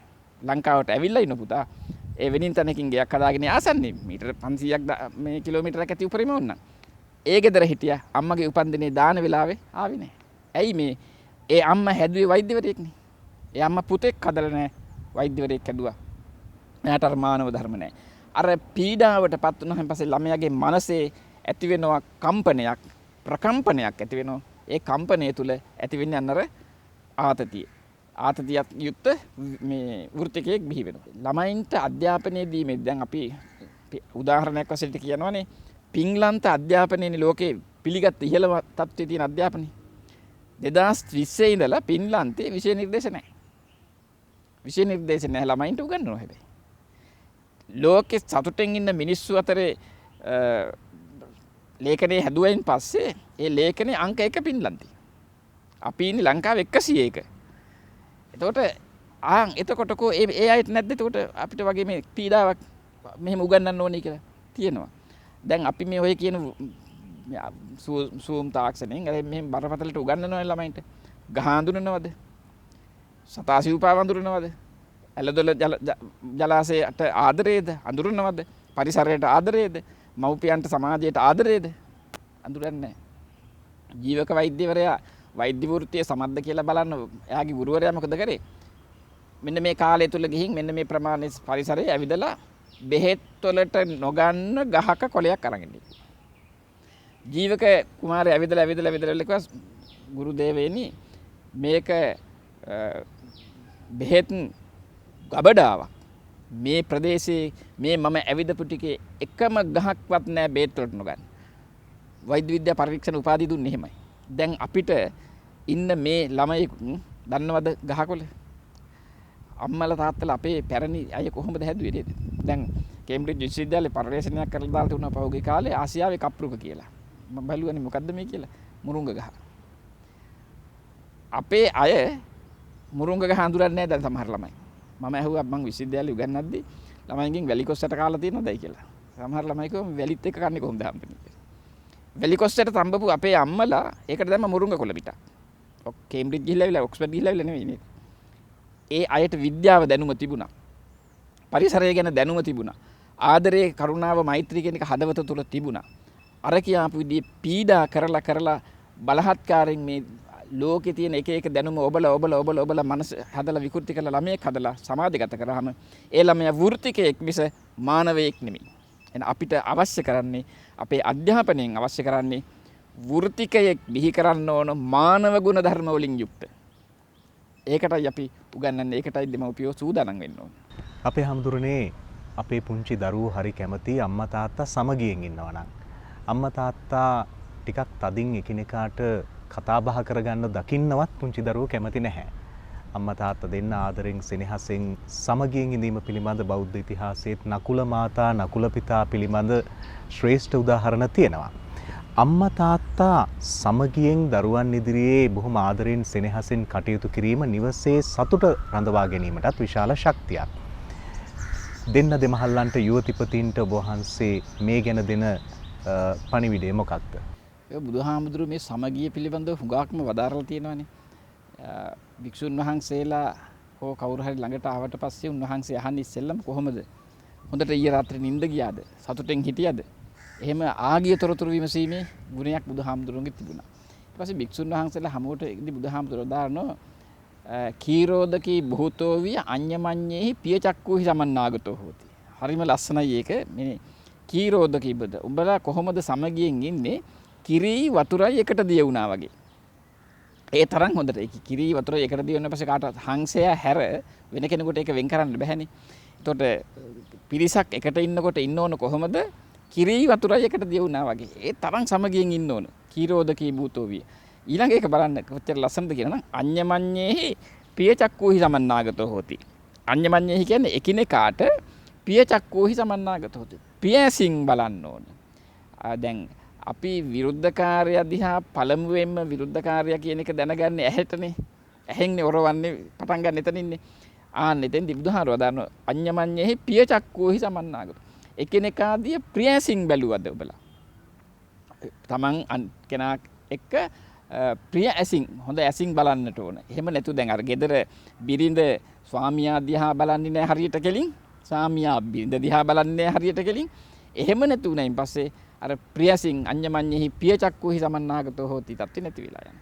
ඒකට එකිනෙකා දිහා ප්‍රිය ඇසින් බලමින් කිරි වතුරයි එකට දී වුණා වගේ ඉන්නවනම් ඒ නිවස තමයි සංවර්ධනය වෙන. ඒ නිවස තුල තමයි මානව ධර්ම පිරිපුන් සතුට සමාදානයේ පිරිච්ච නිවහනක් බවට පත් වෙන්නේ. එතෙන්දී අර සිගාලෝවාද සූත්‍රයේදී පැහැදිලිවම වදාරනවානේ බුදුහාමුදුරුවෝ ස්වාමි භාර්යා සම්බන්ධයේදී සම්මානනාය අනවමානනාය. පුරුෂයාට කියනවා බිරිඳට අවමන් කරන්නට එපා කියලා. සම්මාන නාය අගය කරන්න. බලන්න එතන ඒ බුදුහාමුදුරන්ගේ ඉගැන්වීම මනෝවිද්‍යාත්මකයිනේ. සම්මාන නාය කරන වැඩවලට සම්මාන දෙන්න. ක්‍රෙඩිට් දීලා කතා කරන්න. සම්මාන නාය. අනවමාන නාය අවමන් කරන්න එපා කිව්වා. බිරිඳට සම්මාන දීලා අවමන් නොකරන පුරුෂයා ඉන්න නිවස තමයි සංවර්ධනය වෙන්නේ. ඒ වගේම බිරිඳත් ඒ විදියට පුරුෂයාට පිළිබඳව කටයුතු කරන්නට ඕන. දැන් විශේෂයෙන් ගැටුම ඇති වෙන්නේ බොහෝ විට බිරිඳගේ පැත්තෙන්. බිරිඳගේ පැත්තෙන් තමයි පළවෙනි ප්‍රහාරය එල්ල වෙන්නේ. ඊට පස්සේ ස්වාමි පුරුෂයන් අර කියාපු විදියට සම්මාන දීලා අවමන් කරන්නේ නැතුව ඉන්නවනම් අඬලබර කලකෝලාහල අඩුයි. සම්මාන දීමේ කියලා එතනදී බුදුහාමුදුරුවෝ අදාරන්නේ සම්මානනාය කියලා ඇය කරන වැඩ අගය කරන්න ඕන. උයන දේ රසයි කියලා කියන්නට ඕන. තවත් කෙනෙකු ඉදිරි ආවට පස්සේ කියන්න ඕන අපේ නෝනා මෙහෙමයි හොඳට කණ්ඩු වෙනවා. ගෙදර වැඩ ටික හොඳට කරගන්නවා. කම්මැලි නෑ අපිට සලකනවා. එහෙම කියලා අගය කරන්න ඕන සම්මානනාය. ඊට පස්සේ බිරිඳට උඹ බාන් බොලන් කියලා තරහෙන් වෛරෙන් කතා කරන්නේ නැතුව අවමන් නොකර කතා කරන්නට ඕන. බිරිඳ කියලා කියන්නේ ගෙදර ඉන්න ශ්‍රියාකාන්තාව. ගෙදරට ඉන්න ශ්‍රියාකාන්තාව තමයි බිරිඳ. ඇය ශ්‍රියාකාන්තාවක් වෙන්න ඕනේ. ඒකනේ බුදුහාමුදුරුවෝ දාරන්නේ අර පරායන සූත්‍රවලදී සංවාස සූත්‍රවලදී හොඳට පෙන්වනවා මේක. ගෙදර ඉන්න ස්වාමියා හා පුරුෂයා කොයි වගේද? චවාය සද්දින් සංවසති. පුරුෂයා ප්‍රේතෙක් වගේ බිරිඳත් ප්‍රේතියක් වගේ. ඒ නිවස අසාර්ථකයි. තව නිවසක් තියෙනවා දේවෝ චවාය සද්දින්. මේ ස්වාමි පුරුෂයා දේවතාවෙක් වගේ බිරිඳ ප්‍රේතියක් වගේ. තව නිවසක් තියෙනවා බිරිඳ දෙව්දුවක් ස්වාමි පුරුෂයා ප්‍රේතෙක් වගේ. තව කියලා කියනකොට මිනිහක් කියලා කියන්නේ ප්‍රේතයක් මිනිහ කොයි හරි වෙලා අසාර්ථකයි කියන එකනේ. හොඳම නිවස වශයෙන් බුදුහාමුදුරුවෝ දාලන්නේ දේවෝ දේවියා සද්දින් සංවසති. දේව පුත්‍රයෙක් දෙව්දුවක් සමග වාසය කරන නිවස. ඒ දෙවිවරු අතරේ ගහමරාගෙන ඉන්නේ නැහනේ. බිරිඳට ස්වාමියා දෙවියෙක්, ස්වාමියාට බිරිඳ දෙව්දුවක්. මෙන්න මේ විදිහට මේ දෙගොල්ල ඉන්නව නම් ඒ නිවස තමයි ඊටාම විශිෂ්ටතම වූ සැනසීම තියෙන ගෙදර. සැනසීම තරම් හොඳ දෙයක්, සාමයේ තරම් හොඳ දෙයක් බුදුහාමුදුරුවෝ දේශනා කරලා නැහැ. අන්තිමට කෙටියෙන් කියනවා නම් සුඛා සංඝස්ස සාමග්ගී සමග්ගානං තපෝසු. මහා සංඝයාගේ සමගිය ඊටාම වැදගත් සැපගෙන දෙන එකක්. සමගිය තමයි උසස්ම සැපත, උසස්ම සතුට. අපේ හැමදෙරුවනේ විවාහයට පෙර ප්‍රේම කරන කාලේ අපේ සහකරුට සහකාරියට අපි ඊටාම කැමති ගතිගුණ බොහොමයක් තියෙන බව පේනවා. නමුත් විවාහ වෙලා ටික කාලයක් යනකොට ඒ ගතිගුණ වෙනසකට භාජනය වෙනවා. සමහර විට මේ ගතිගුණ වෙනස් වීම අපිට දරා ගන්න අමාරු වෙන්න පුළුවන්. එතනින් ගැටීම් පටන් ගන්නවා. මේ වගේ තත්වයක් කොහොමද ධර්මානුකූලවත් හිතලා කළමනාකරණය කරගන්න පුළුවන්, මේක විසඳ ගන්න පුළුවන් ක්‍රමයක් ධර්මයේ තියෙනවද? මේ ඒක ඊටාම බොහොම පැහැදිලි. මොකද දෙදෙනා හඳුනා ගැනීමනේ මෙතන කියන්නේ. දැන් ඔය කියන විදිහට ප්‍රේමවන්තයන් සහ ප්‍රේමවන්තියන් පිළිබඳව අපිට අත්දැකීම් නැති වුණාට අපිට පේනව සමාජයේ අපිට ලැබෙන තොරතුරුත් හැම ගැවිලා කතා කරන දේවත් එක්ක පෙම්වතා ඉදිරියේ පෙම්වතියත් පෙම්වතිය ඉදිරියේ පෙම්වතත් හැබෑ ලෝකෙ නෙමෙයි ජීවත් වෙන්නේ. රංගපෑමක්නේ, මවාපෑමක්නේ. ඒතර අන්නේ රංගපෑම තුල එයා නළුවෙක් හෝ නිලියක් විදිහට තම පෙම්වතා හෝ පෙම්වතිය ඉදිරියේ රංගපාලා ප්‍රායෝගික ජීවිතයට ගියන් පස්සේ රංගනයෙන් ඉවත් වෙනවනේ. අසාර්ථකයෙන් රංගපෑම කියන එක ජීවිතේ හැමදාම කරන්න බැහැනේ. කෙටි කාලයක් රංගපාන්න පුළුවන්. වේදිකාවෙන් බැස්සෙන් පස්සේ රංගනේ ඉවරයි. එතකොට ප්‍රේමය කියන වේදිකාව තුල මේ දෙන්නා හොඳ නළුව විදිහට රංගපානවා. වේදිකාවෙන් බහැපු ගමන් සැබෑ ලෝකේ රංගන ටික ඉවරයි. අර වේදිකාවේ ඇඳගෙන හිටපු මේ රංගපාන ඇඳගෙන හිටපු ඇඳුම් නෙමෙයි දැන් තියෙන්නේ. ඒ මේකප් කරපු මුහුණු නෙමෙයි දැන් තියෙන්නේ. සේරම වෙනස් වෙලා. අනේ නිසා ප්‍රේමවන්තයන් කියලා කියන්නේ හොඳට මතක තියාගන්න. හැබැයි ප්‍රේමය නම් ඔය කියන රංගපෑම නෙමෙයි. සැබෑ ප්‍රේමය කියන එක හදවතට දැනෙන්න ඕන. දුක සැප දෙකේදී මට මෙයා ඉන්නවා. මම දුකේදී අතෑරලා දුවන කෙනෙක් නෙමෙයි. මට දුකක් වුණු වෙලාවට මාත් එක්ක ඉන්නවා. සැපතකදී මගේ සැපත බෙදාගන්න හදාගන්න එකට ඉන්නවා. අපි දෙන්න එහෙම ඉන්න කෙනෙක් කියන එක රංගනයෙන් තොරව හඳුනගත්තා නම් විවාහයෙන් පස්සේ වුණයි කියලා එහෙම වෙන්නේ නැහැ. වර්තමානයේ තියෙන ඇත්ත වශයෙන් අපි දන්නෝ අපිට පේනවනේ ඔය අත්වල බලගෙන පාරේ වෙරළ යවිදින ළමයින් තුල තියෙන රංගනයක්නේ. සමහර අය අඳින්න කලිසම නැතුව කාගේ හරි ඉල්ලගෙන යන්නේ පෙම්වතිය හම්බෙන්න යනකොට. ඉන්න නිවාසය ගේ හදාගෙන නැහැ. පැල්පතක ඉන්නේ වැස්සට තෙමෙන අවුවට වේලෙන තැනක ඉන්නේ. වෙනත් කෙනෙක් තැනක ගිහිල්ලා ෆොටෝ එකක් ගහගෙන ගිහින් දෙනෝ මාලිගාවක. ඉතින් මේවට මේ රැවටිලා මේ දෙගොල්ලම දෙපැත්තට රැවටිලා විවාහයේදී සියලුම දේවල් කඩාගෙන බිඳගෙන වැටුණා කෙටි කාලයකදී අර රංගනය නිසා. ඉතින් අපේ පැරණි අපේ සිංහල සමාජයේ සංස්කෘතිය තුල මේ ප්‍රේම ජවනිකරණයම තිබුණේ නෑනේ.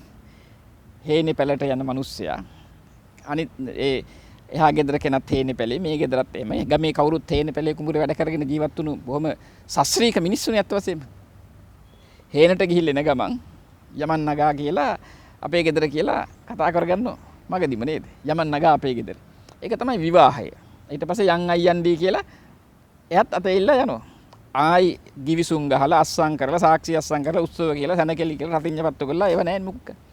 ඒ විවාහයේ ජීවිතාන්තය දක්වා විවාහයම තමයි. ආයි ඒක වෙනස් වෙන්නේ නැහැ. අද 4 දෙනෙක් කොහෙද අස්සම් කරනවද 3 දෙනෙක්ද? දෙපාර්ශ්වෙන් දෙන්නෙක් අස්සම් කරන මේ සහතිකයේට. නොතාරිස් කෙනෙක් ඉදිරියේ වාක්‍යයක් කියවලා අද අස්සම් කරලා ගිහින් ලබන සතියේ දික්ක සාධන අඩුව.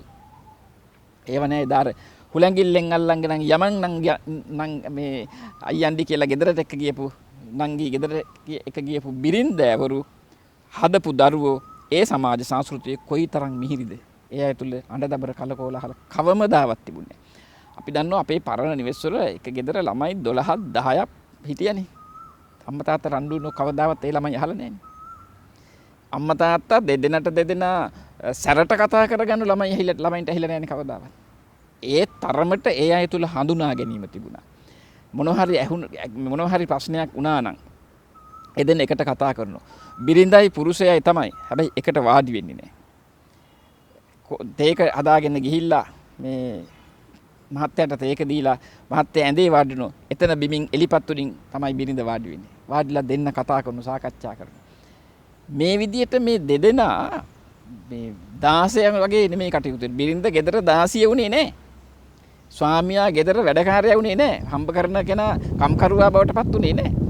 මෙන්න මේ හඳුනා ගැනීම නැතිකම නිසා තමයි අර අධ්‍යාපනයෙන් දීපු අපේ රටේ තියෙන අධ්‍යාපන ක්‍රම වලින් දීපු ඔළුව නරක කරපු ටිකක් නේ තියෙන්නේ. රංගපාන්නනේ දීලා තියෙන්නේ. ඒ රංගපෑම තුල විවාහ වුණාට පස්සේ රංගපෑම කඩා වැටෙනකොට විවාහයේ දෙදරලා යනවා. විවාහයේ දෙදරනකොට ළමයි බලාගෙන ඉන්නෝ අපේ අම්මා මෙහෙමයි අපේ තාත්තා මෙහෙමයි අපේ අම්මා තාත්තට සැලකුවේ මෙහෙමයි අපේ තාත්තා අම්මට සැලකුවේ මෙහෙමයි. එහෙනම් ඒක තමයි ළමයාගේ ඔළුවට යන්නේ. ළමයාගේ ලෝකේ වීරයා තමයි තාත්තා. ළමයාගේ ලෝකේ ප්‍රතිමූර්තිය තමයි අම්මා. මේ දෙදෙනා හරම වෙනකොට මේ දෙවියෝ ඉදවගෙනයි දෙන්න ප්‍රේතයෝ වගේ වැඩ කරනකොට හැදෙන ළමයාත් ප්‍රේතයගේ ළමයි ඉතින්. අපේ සමාජයේ එකයි කිව්වේ කටු ගහේ කටු උල් කළ යුතු නෑ කියලා. අර අම්මා තාත්තා එහෙම වෙනකොට දරුවොත් එහෙම වෙනවා. එහෙම අපේ සමාජය අද දෙදරලා කුණු වෙලා ගිහිල්ලා තියෙනවා. අර කියන මානව ධර්ම වලින් තොර වෙච්ච නිසා. අපේ හැමදුරනේ බටහිර සමාජයේ නැති හෙත් සිංහල බෞද්ධ සමාජයේ තියෙන බොහෝම වටිනාකම් ටිකක් තියෙනවා අම්මා තාත්තට ගෞරවයෙන් සැලකීම පිළිබඳව. අපි පුංචි කාලේ දැකලා තියෙන උදාහරණත් සහිතව. තාත්තට මුලින්ම බත් එක බෙදලා තාත්තට කෑම ටික දීලා තමයි අනිත් අය කෑම කන්නේ. ඒ වගේම තාත්තත් එක්ක එකට වාඩි වෙනකොට අම්මා යම්කිසි ගරුත්වයක් ඇතුව තමයි දරුවොත් ඉස්සරහා වාඩි වෙන්නේ. දැන් මේ වගේ දේවල් බටහිර සමාජයේ සම්මිශ්‍රණයත් එක්ක මේවා ඒ තරම හිතන්න ඕන දේවල් නෙවෙයි කියලා අපෙන් මගහැරිලා ගිහිල්ලා තියෙනවා. බුදුරජාණන් වහන්සේගේ දේශනාවට අනුව භාර්යාව කිසියම් විශේෂ සැලකිල්ලකින් පුරුෂයාට සැරකීම අත්‍යවශ්‍යද? අර අපි කලින් කතා කරේ සිගාලෝවාද සූත්‍රයේදී කරුණු පහ පහනේ දෙගොල්ලට දෙපැත්තට දීලා තියෙන බිරිඳගෙන් කරුණු 5යි ස්වාමියාගෙන් කරුණු 5යි. ඒවා අයිතිවාසිකම් නෙමෙයි. ඒවා යුතුයකම්. අපේ සමාජයේ දැන් බහුලව පේන්නේ අපිට අයිතිවාසිකම් ගැන කතා කිරීමනේ. අයිතිවාසිකම් ගැන කතා කරලා තමයි ඒව දිනා ගන්න උත්සාහ කරන්නේ. හැබැයි යුතුයකම් ගැන කාගේවත් නැහැ කතාවක්. එතනයි වරද තියෙන්නේ. අපි අපේ යුතුයකම හරියට කරන විට අනිත් කෙනෙකුගේ අයිතිවාසිකම් ලැබිලා නේද? දැන් භික්ෂුවක් විදියට භික්ෂුන් වහන්සේගෙන් කෙරෙන්න ඕන යුතුයකම් මා ඉෂ්ට කරන විට බෞද්ධ ජනතාවගේ භික්ෂුවගෙන් ලැබෙන්නට ඕන අයිතිවාසිකම් ටික ලැබෙනවා. දායකයා භික්ෂුවට කරන්නට ඕන යුතුයකම් ටික කරනකොට භික්ෂුන් වහන්සේලාගේ අයිතිවාසිකම් ලැබිලා. ඒ වගේ තමයි බිරිඳ. බිරිඳ තම යුතුයකම් ටික ඉෂ්ට කරන විට ස්වාමියාට ස්වාමියාගේ අයිතිවාසිකම් ටික ලැබිලා. ස්වාමියා ඊළඟට යුතුයකම් කරනවා බිරිඳගේ අයිතිවාසිකම් ටික ලැබිලා. මේක තමයි බුදුහාමුදුරුවෝ දාලේ අන්‍යෝන්‍ය ප්‍රතිබද්ධිත සමාජය කියලා. ඒ කියන්නේ අර අපි මුලින්ම කිව්වේ බටමිටිය වගේ කියලා.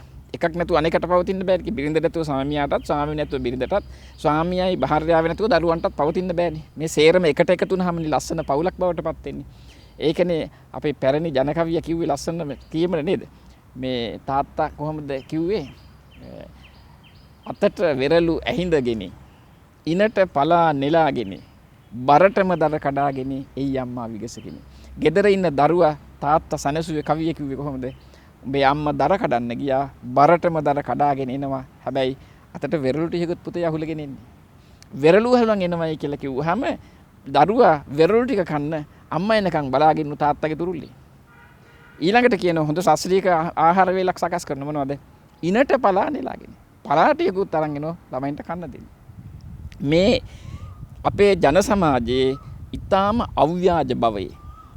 මාව කියලා කියන්නේ ඒ අව්‍යාජත්වයේ තුල බිරින්දට තිබුණු තැන මුළු ලෝකෙ කිසිම රටක තිබිලා නැහැ. ඒ තරම් ගෞරවනීය බවක් තිබුණා. අපි මුලින් සඳහන් කළෙත් ඒකයි. බුදුහාමුදුරු බොහොම පැහැදිලිව වදාරනවා බිරිඳ සියලු දෙනාට පෙර නැගිටිනවා ගෙදර. සියලු දෙනාටම පසු නිින්දට යන්නේ. එතකොට සාකච්ඡා කර සකසා වැඩ කරනවා. ගෙදර සියලුම කටයුතු සකස් කරලා කරනවා. හොඳට දරුවෝ නාවලා ගෙදර පිරිසිදු තියලා අතුපතු දාලා ඒ ටික ඔක්කොම දරුවෝ මේ බිරිඳ කරනවා. මේ වැඩ ටික කරනකොට ඒ පුරුෂයාට පුළුවන් ද තම බිරිඳට වෛරීව කතා කරන්න? එහෙම නැත්නම් ගැටෙන්න පුළුවන්ද? සේරම තමන් එනකොට ඔක්කොම වැඩ ටික කරලා සමහර බිරිඳවල හොඳ කිංකර භාර්යාවන් කරන්නේ කොහොමද? තේකත් හදාගෙන ගිහින් දෙනවා. මහත්තයා තේ ටිකක් බොමු කියලා. දවස පුරා වැඩ කරලා මහන්සි වෙලා එන මේ තාත්තට තම පුරුෂයාට එහෙම කතා බහ කරනකොට අර සමහරට කාර්යාලයේ එහෙම නැත්නම් ගොවි පොලේ ලැබිච්ච පීඩාවල් සියල්ල ඉවරයිනේ නේද? එහෙම නැතුව ගෙදර එන විට මිදුල අතු ගාලා නැහැ, ගේ යස් කරලා නැහැ, ළමයි විකාර කර ඉන්නවා මොකක්ද නැහැ. ඒක දකිනකොට අර පීඩාව දෙකක් වෙනවනේ පුරුෂයාගේ. එන්නේ එහෙම නැතුව බුදුහාමුදුරුවෝ වදාළ පරිදි ළමයි ටික හොඳට හදාවදාගෙන ගෙදර දොරේ කටයුතු සකසා කරමින් ඉන්න බිරිඳක් ඉන්න නිවස තමයි යථාර්ථවත් නිවසක් බවට පත් වෙන්නේ. විශේෂයෙන් බුදුහාමුදුරන්ගේ ධර්මයේ තුල මේ බලපෑම් කියන ඕඩර් කිරින්නේ නැහෙනි. යුතුයකම් අයිතිවාසිකම් විතරමයි. අපේ හැමදුරනේ රැකියාවකට යන බිරිඳක් ඉන්න තැනක කොහොමද අද නූතන සමාජයේ සුලභ තත්ත්වය අනුව මෙන්න මේ ශ්‍රියාකාන්තාව වෙලා ගෙදරට සතුට සැනසෙල්ල දෙන යුතුයකම් ටික කළමනාකරණය කරගන්නේ? ඔව් එතෙන්දී ඒක අපිට ප්‍රශ්නයක් තමයි සාකච්ඡා කළ යුතු. දැන් වර්තමාන මේ ආර්ථික ක්‍රමයත් එක්ක දෙදෙනාම රැකියා කිරීමට සූදානම් වෙනවා. ඉතින් අපේ එතකොට කෙනෙකුට හිතෙනවා අපේ පැරණි නිවෙස්වල අපේ සංස්කෘතියේ බිරිඳ රැකියාවක් කළේ නැද්ද කියලා. බිරිඳ තරම් රැකියාව කරපු කෙනෙක් නැහෙනි. අපි හිතමු ගොවි නිවස කියලා. පුරුෂයා ගොවි පොළට ගියහම ඔහු ගොවි පොලේ වැඩ කරන තන් බිරිඳ ගෙදර නිකන් හිටියද? ළමයි 8ක් 10ක් එක්ක ළමයි ඉස්කෝලේ යවන්න උදේ නැගිට්ටවලා මූණ සෝදලා දත්මත් දෝලා කවලා ඇඳුම් අඳලා බත් කන්න ගෙනියනවා නම් ඒවත් දීලා පොත් ටික අතට දීලා ළමයි ටික ඉස්කෝලේ පිටක් කරන්න ඕන. ඒ ළමයි ටික ඉස්කෝලේ පිටක් කරායින් පස්සේ ඒ ළමයි එනකොට දවල්ට කෑම උයලා තියන්නට ඕන. ගොවි පොළට කෑම ටික තේ වතුර ටික සකස් කරන්නට ඕන. අද වගේ යන්ත්‍ර සූත්‍ර නැහැනේ. කුඹුරේ 15ක් 20ක් වැඩ කරනවා. ඒ සේරටම කෑම උදේට කෑම, තේ වතුර, දවල්ට කෑම, හවස මේ සකස් කරන්නට ඕන. මේ ටික සේරෝම කරේ කවුද? බිරිඳනේ. අද ඔය ගිහිල්ලා කාර්යාලයේ වැඩ කරලා ආපු බිරිඳ වගේ නෙමෙයි එදා. ඊට වැඩි විශාල වැඩ කොටසක් කළා. හැබැයි ඒ බිරිඳ කිව්වේ නෑ මට වැඩ වැඩි කියලා. ඒ බිරිඳ කිව්වේ නෑ මට දරුවෝ බලා ගන්න බෑ කියලා නේද? අද වෙලා තියෙන්නේ මොකද? දරුවෝ දැන් වර්තමාන රාජ්‍ය තන්ත්‍රය තුල තියෙනවනේ දරුවෙක් ලැබුණාම ලැබෙන්න ඉන්න කාලයත් ලැබුණට පස්සෙත් ප්‍රසූත නිවාඩු කියලා දෙනවනේ. ඒ දෙන්නේ යන්නේ ළමයි හදාගන්න. ඒ ටික කරන්න පුළුවන් එතකොට. එතකොට අර සාකච්ඡා කරවති කියපු විදිහට සකසා වැඩ කරන නිවසක උදෑසන නැගිටලා කෑම ආදී දේවල් සකස් කරලා ළමයි පාසල් යවන ඒ කටයුතු කරලා රැකියාවට ගිහින් ඇවිල්ලා ඉදිරි ටික කරන්න කිසි බාධාවක් නැහැ. අපේ අය රැකියාවට ගිහින් මේ කාර්යාලේ වැඩටනේ යන්නේ.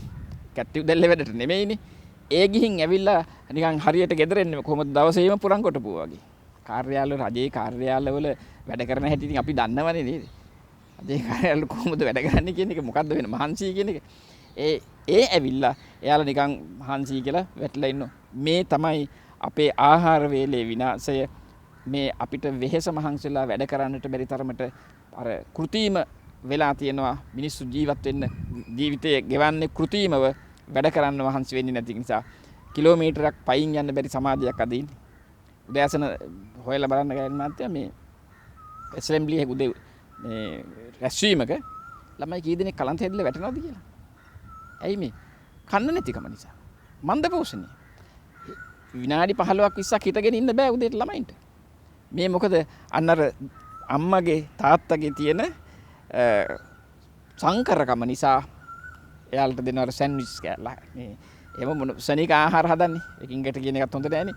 ඒ එකින් එකට අන්න ඒ වගේ මේ ක්ෂණික ආහාර දීලා ළමයි ක්ෂණිකව උස්මහත් කරාට ළමයින්ට කායික ශක්තිය නෑ. කායික ශක්තිය නැතුව කොහොමද මානසික ශක්තියක් ඇති වෙන්නේ? ඒ දෙකම නෑ. අම්මා රැකියාවට යන අම්මට ළමයි හදාගන්න බෑ කියන එක සංකල්ප විරෝධී න්‍යායාත්මක විරුද්ධයි. එහෙම නෑ. එහෙම වෙන්න බෑ. එහෙම වුණොත් මේ ලෝකේ සමාජය පවතින්නෙත් නෑනේ. අපේ හාමුදුරනේ නිවසක විතරක් නෙමෙයි පිරිසක් එකතු වෙලා ඉන්න ඕනම තැනක සතුට රඳවා ගන්න මේ සවන් දීම, ඇහුම්කන් දීම කියන දේ කොයිතරම් වටිනවද? ඒ ඇහුම්කන් දීම කියන එක බුදුහාමුදුරුවන්ගේ තරම් තිබුණ කෙනෙක් මම දැකලා නැහැ මානව විද්‍යා ඉතිහාසයේ මානව ඉතිහාසය තුල කොහෙවත්. ඒ වගේම වර්තමානයේ මනෝවිද්‍යාඥයන් කියන්නේ සවන් දීම හොඳයි කියලා. බුදුහාමුදුරුවෝ කොයිතරම් සවන් දුන්නද කියන එක පැහැදිලිව සමහර වෙලාවලට ඇවිල්ලා අර කසී බාරද්දාජ, ලග්ගික බාරද්දාජලා බුදුහාමුදුරුවෝ දොස් කියපු හැටි නේද? බුදුහාමුදුරුවෝ කසී බාරද්දාජ, අග්ගික බාරද්දාජයේ ගෙදර කන්ද උඩ තියෙන ගෙදර බුදුහාමුදුරුවෝ වඩිනකොට වටේට අග්ගික බාරද්දාජගේ හෝම පූජාවේද අග්නි පූජාව බුදුහාර එනකොට ඈත තියාම කිව්වනේ ඇතුල් වෙනකොටම తත්‍රේව මුණ්ඩක තිට්ටාහි කියලා. ඔහෙයිටු තට්ටය කියලා. එහෙම කියපු ගමන් ආයි ඊළඟට කියනනේ මේ අග්ගික බාරද්දාජ తත්‍රේව සමනක තිට්ටාහි ඔහෙයිටු ශ්‍රමණයා කියලා. එතකොට දැන් අග්ගික බාරද්දාජයි මේ බුදුහාමුදුරුවෝ සමීප වෙලා ඈත තියාගෙන අර ටික කියාගෙන ඉන්නේ. ඔහම හිටපන් කියලා. ළඟට ඇවිල්ලා බුදුහාමුදුරන්ට කියනවා ටිකක් සමීපයෙන් ඉඳගෙන తත්‍රේව වසලක තිට්ටාහි. ඔහෙ හිටපන් වසලයා කියලා. ආන්න බුදුහාමුදුරුවෝ අහනවා ඔබ දන්නවද අග්ගික බාරද්වාජ වසලයා කියන්නේ කවුද කියලා. වසලේනවා වසල කාරණාය. අර කියාපු මුකුත් නැහැ වහගෙන හිටියා බුදුහාමුදුරුවෝ. හොඳට සවන් දුන්නා. සවන් දීලා එයාගේ බරපතල එයා වචනේ පිට වෙනකොටම අහනවා ඔබ දන්නවද වසලයයි කියන්නේ කවුද කියලා. නෑ මන් දන්නේ නෑ කියලා. මං කියා දෙන්නම්කෝ. කියන්නේකෝ. එතෙන්දි බුදුහාරව දානවන්නේ බුදුහාර මනෝවිද්‍යාඥයෙක් කියන්නේ ඒකයි සවන් දෙන්න. එහෙම දෙයක් මෙතන කොහොමද කියන්නේ? මේ වැටෙන් එහා පැත්තේ මේ පැත්තේ කකුල් දෙක තියාගෙන මෙතන කියන්න බෑ. දැන් මෙයාවේ හෝම පූජාවට බුදුහාමුදුරුවෝ ගෙදරට ආවොත් වැඩේ කරදර වෙන නිසා නතර කරන්න. දැන් එයාම කියනවා එහෙනම් යන් අපේ ගෙදර කියලා. බුදුහාර වසල සූත්‍රය දේශනා කරනවා. වසල සූත්‍රය දේශනා කරන්නේ වසලයයි කියලා බැනපු පුජ්‍යල තමයි බුදුහාර දේශනා කරන්නේ. කොයි තරම් හොඳට අහන් හිටියද? මට මේක වසලය කියලා බැන්න මම එන්නේ මට තට්ටයයි කිව්වා මට ශ්‍රමණයයි කියලා කිව්වා එහෙම බුදුහාමුදුරුවෝ එහෙම නෑ. ඒක අහගෙන හිටියා. ආලෝකයක්ෂය ගැන අපි කිව්වනේ. ඊට පස්සේ බුදුහාමුදුරුවන්ට ඊටාම දරුණු ලෙස දොස් කියපු අය හිටියනේ. වේදහුයාවේ පටිපන්නෝ සමනෝ ගෝතමෝ කුලූපච්ඡේදාය පටිපන්නෝ සමනෝ ගෝතමෝ. එයා මේ වැන්දබු ඇති කරන ගෙවල් කඩා පවුල් කඩා කප්පල් කරන මෙහෙම කෙනෙක් කිය බුදුහාන්ට දොස් කිව්වා. ඒ දොස් කියපු කිසිම කෙනෙක් නිරපා හැරියේ නෑ. රාහු අසුරේන්ද්‍රයා කියලා කියන්නේ සවැත් නුවර හිටපු උසම මිනිහලුනේ. මෙයා ආඩම්බරකාරී. සමාජය ඇවිද කිව්වලු ශ්‍රමණ බවත් ගෞතමයේ මොන જાති කතා කරත් මොන විද්‍යාවල් කරත් මන් තරම් උහ නෑනේ. එහෙම කියලා ආඩම්බරෙන් ඇවිද ඉන්න වෙලාවේ කොහොම නමුත් දවසක් මේ මෙයාට යන්න හිතුණ බුදුහාරෝ හම්බ වෙන්න. බුදුහාරොත් මෙයා ඉන්න බව දැනගෙන උන්වහන්සේ පරචිත්ත විඥාන චේතෝපරියාදී ඥාන තියෙනවානේ. සක්මන් මළුවේ පාර දෙසට දෙපා සිටින ලෙසට අනිත් පැත්තට හිස බුදුහාරෝ සැතපුණා සංගල සූරෙල්ලා. කසිබාර මේ රාහු අසුරින්ද්‍රය එනවා. රාහු සුරින්ද්‍රය එනකොට බුදුහාමුගේ ශ්‍රී පාදයේ දැක්ක සැතපීලා ඉන්නවා. ගිහින් බැලුවා ශ්‍රී පාදේ ළඟ ඉඳගෙන බුදුහාමුගේ මෝදියා පේන්නේ නැහැ. මෙයා එනෝ ඉස්සරහට යන්න දැන් බුදුහාරුත් එක්ක කතා කරන මුණ කිට්ටුවට යන්න ඕනේ. යනවා මහන්සි. යා ගන්න බෑ දාඩි දාන. පෙකණිය දිහාට ගිහිල්ලා මෙයා කියනවා රාහු අසුරින්ද්‍ර කියනවා ස්වාමීනි මම හිතන් හිටියේ මේ රටේ උසම මිනිහා මමයි කියලා. ඔබ වහන්සේගේ දෙපා ළඟ සිටලා පෙකණිය දිහාට එනකොටත් දැන් මට හිතෙනවා ඔබ වහන්සේ මෙච්චර උසද? බුදුහාමගේ බුද්ධ බලය නිසා ඒක හැබුණේ. එතෙන්දී බුදුහාම වදාරනෝ ආන්න රාහු අසුරින්දයට අසුරින්ද්‍රය මේ අනුන්ගේ උස්මිටිකම් හොය හොය ඉන්න එපා. කිච්චා කිච්චේසු කිස්මිටි. එක එක්කෙනාගේ උස්මිටිකම් හොය හොය ඉන්න එපා. ඊට වැඩිය නරකද Taman ගැන හොයාගන්න එක. අනුන්ගේ උස්මිටිකම්. බලන්න උහයි කියලා ආඩම්බරයෙන් රට පුරා බුදුහාමට බැන බැන හිටපු මේ මිනිස්සයා දැකපු වෙලේ බෙන්න එපා කියලා ගේට්ටුවෙන් මෙහාට කියලා පැන්නුවේ නෑනේ. එයාට සවන් දුන්නා. ඊළඟට සුරාපානය කරපු කාන්තාවන් 500ක් ගිහින් ධම්සභා මණ්ඩපේ සින්දු කියනකොට බුදුහාරු පන්න ගත්තේ නෑනේ කට්ටිය. සින්දු අහගෙන හිටියනේ. අහගෙන ඉඳලා බුදුහාරු මොකද කළේ? ඊට වැඩිය ලස්සනට සින්දුවක් කිව්වනේ. කෝඩු හාසෝ කිමානන්දෝ නිච්ඡං පජ්ජලිතේ සති. ඇයි මේ hina වෙන්නේ? ඇයි මේ විගඩම් කරන්නේ? කෝඩු හාසෝ කිමාන නන්දන කරන්නේ මොකද? නිච්ඡං පජ්ජලිතේ සති සිහිය එලව ගන්න. ඔබ කියලා බුදුහාමුදුරු මේ සින්දුව කියනකොට අර වෙරිපිට ඉන්න කාන්තාවලු යකෝ මේ අපිට වැඩිය හොඳ සින්දු කියනනේ කවුද මේ? හොඳට අහගෙන හිටිය මේ සින්දුව. බලනකොට බුදුහාමුදුරු මේ සින්දුව අහගෙන හිටපු මේ කාන්තාවන් එහෙමම මාර්ගඵල ලබාගෙන තිනවා. ඒකට අර අයගේ සින්දුව අහගෙන ඒකට සවන් දුන්නේ නැත්නම් බුදුහාරන්ට බෑනේ. ඒ අයට මාර්ගඵල අවබෝධ කරගන්න. පටාචාරාව අවිලා දුක වේදනා කියද්දි චින්චිමානිකාව ඇවිල්ලා බරමිටි බැඳගෙන ඇවිල්ලා බුදුහාන්ට දොස් කියද්දි ඒ සේරටම සවන් දුන්නනේ. මහා පර්වතයක් සේ නොසැලී සිටියානේ. තමන්ගේ පියා සුද්ධෝදන රජතුමා ඇවිල්ලා කිව්වා ස්වාමීනි මහාන කරන්න එපා මේ පොඩි ළමයි. ඔබ වහන්සේ දන්නේ නැහැ මහාන කරාම ළමයින්ට තියෙන ආදරේ දෙමව්පියෝ. චවින් චෙත්වා චම්මං චින්දති චම්මං චෙත්වා මංසං චින්දති මංසං චෙත්වා නහාරුං චින්දති නහාරුං චෙත්වා අට්ඨින් චින්දති අට්ඨින් චෙත්වා අට්ඨි මිඤ්ඤං ආහච්ච තිට්ඨති. මෙන්න මෙහෙමයි ස්වාමීනි දරුසෙනෙහස. සම මස් ඇට ලේ නහර කඩා බිඳගෙන ගිහිල්ලා ඇට මිදුළු වල තදින් වදින එකක් දරුසෙනෙහස. ඔබ වහන්සේට තේරෙන්නේ නැතුව ඇති ඒක. ඒ නිසා දරුව මහාන කරන්න එපා දෙමව්පියන්ගේ අවසරයක් නැතුව. ඔබ වහන්සේ මහානුන් දාසේ මං හිතුවා කමක් නැහැ රාහුල ඉන්නවනේ. රාහුලත් අරන් ඇවිල්ලා මහාන කරා. කමක් නැහැ මං හිතුවා රාහුලත් මහානට කමක් නැහැ නන්ද ඉන්නවනේ. නන්දත් අරන් ඇවිල්ලා මහාන කරාන් නිසා මං කොහොමද ඉවසන්නේ? පද බල දෙස පිය රජතුමා ඇවිල්ලා දොස් කිව්වේ. බුදුහාරව අහගෙන හිටියයි. අහගෙන කිව්වා උන්වහන්සේ නීතියක් පැනෙව්වා. තාතර මොකුත් කිව්වේ නැහැ. කිව්වා මහණෙනි අද පටන් දෙමව්පියන්ගේ අවසර නැති ළමයි මහාන කිරීම තහනම් කියලා. අන්න මිනිස්සුන්ට සවන් දුන්නා කියන එක. වස් කාලේ කියන වැහි කාලේ අපිට හෙට අනිද්ද මේ වස් ඇසල පොයෙන් පස්සේ වස් වැසීම. වස් කාලේ ආරම්භ වීමට හේතු වෙච්ච කාරණා වලින් එකක් තමයි වැහි කාලේ අන්‍ය තීර්ථකයෝ සියලු දෙනා එක තැන ඉන්න බුදුහාමුදුරගේ ශ්‍රාවකයෝ සුපුරුදු පරිදි ඇවිදිනවා. ඒ ඇවිදින විට මේ ගස් වැල් වලට සතාසිව් පාවන්ට මේ පොඩි කුමීන්ට හානි වෙනවා, පෑගිලා මැරෙනවා ආදී දේවල් වෙනවා. ඒ නිසා මිනිස්සු මනුස්සා කීයන්ති උජ්ජාපෙන්ති විපාචෙන්ති කියලා අපේ පෙළේ නිතරම හමු වෙන එකක් තමයි මිනිස්සු කෑ ගහන උද්ඝෝෂණය කරන විලාප දිනන ඒවට බුදුහාරෝ සවන් දුන්නා. සවන් දීලා කිව්ව මහණෙනි අනුජානාමි බික්කේ වස්සානේ වස්සං උපගන්තුම් කියලා. මහණෙනි වර්ෂා කාලයේහි එක තැන ඉන්න මං අනුමත කරනවා. අර මිනිස්සුන්ගේ උද්ඝෝෂණ නිසා.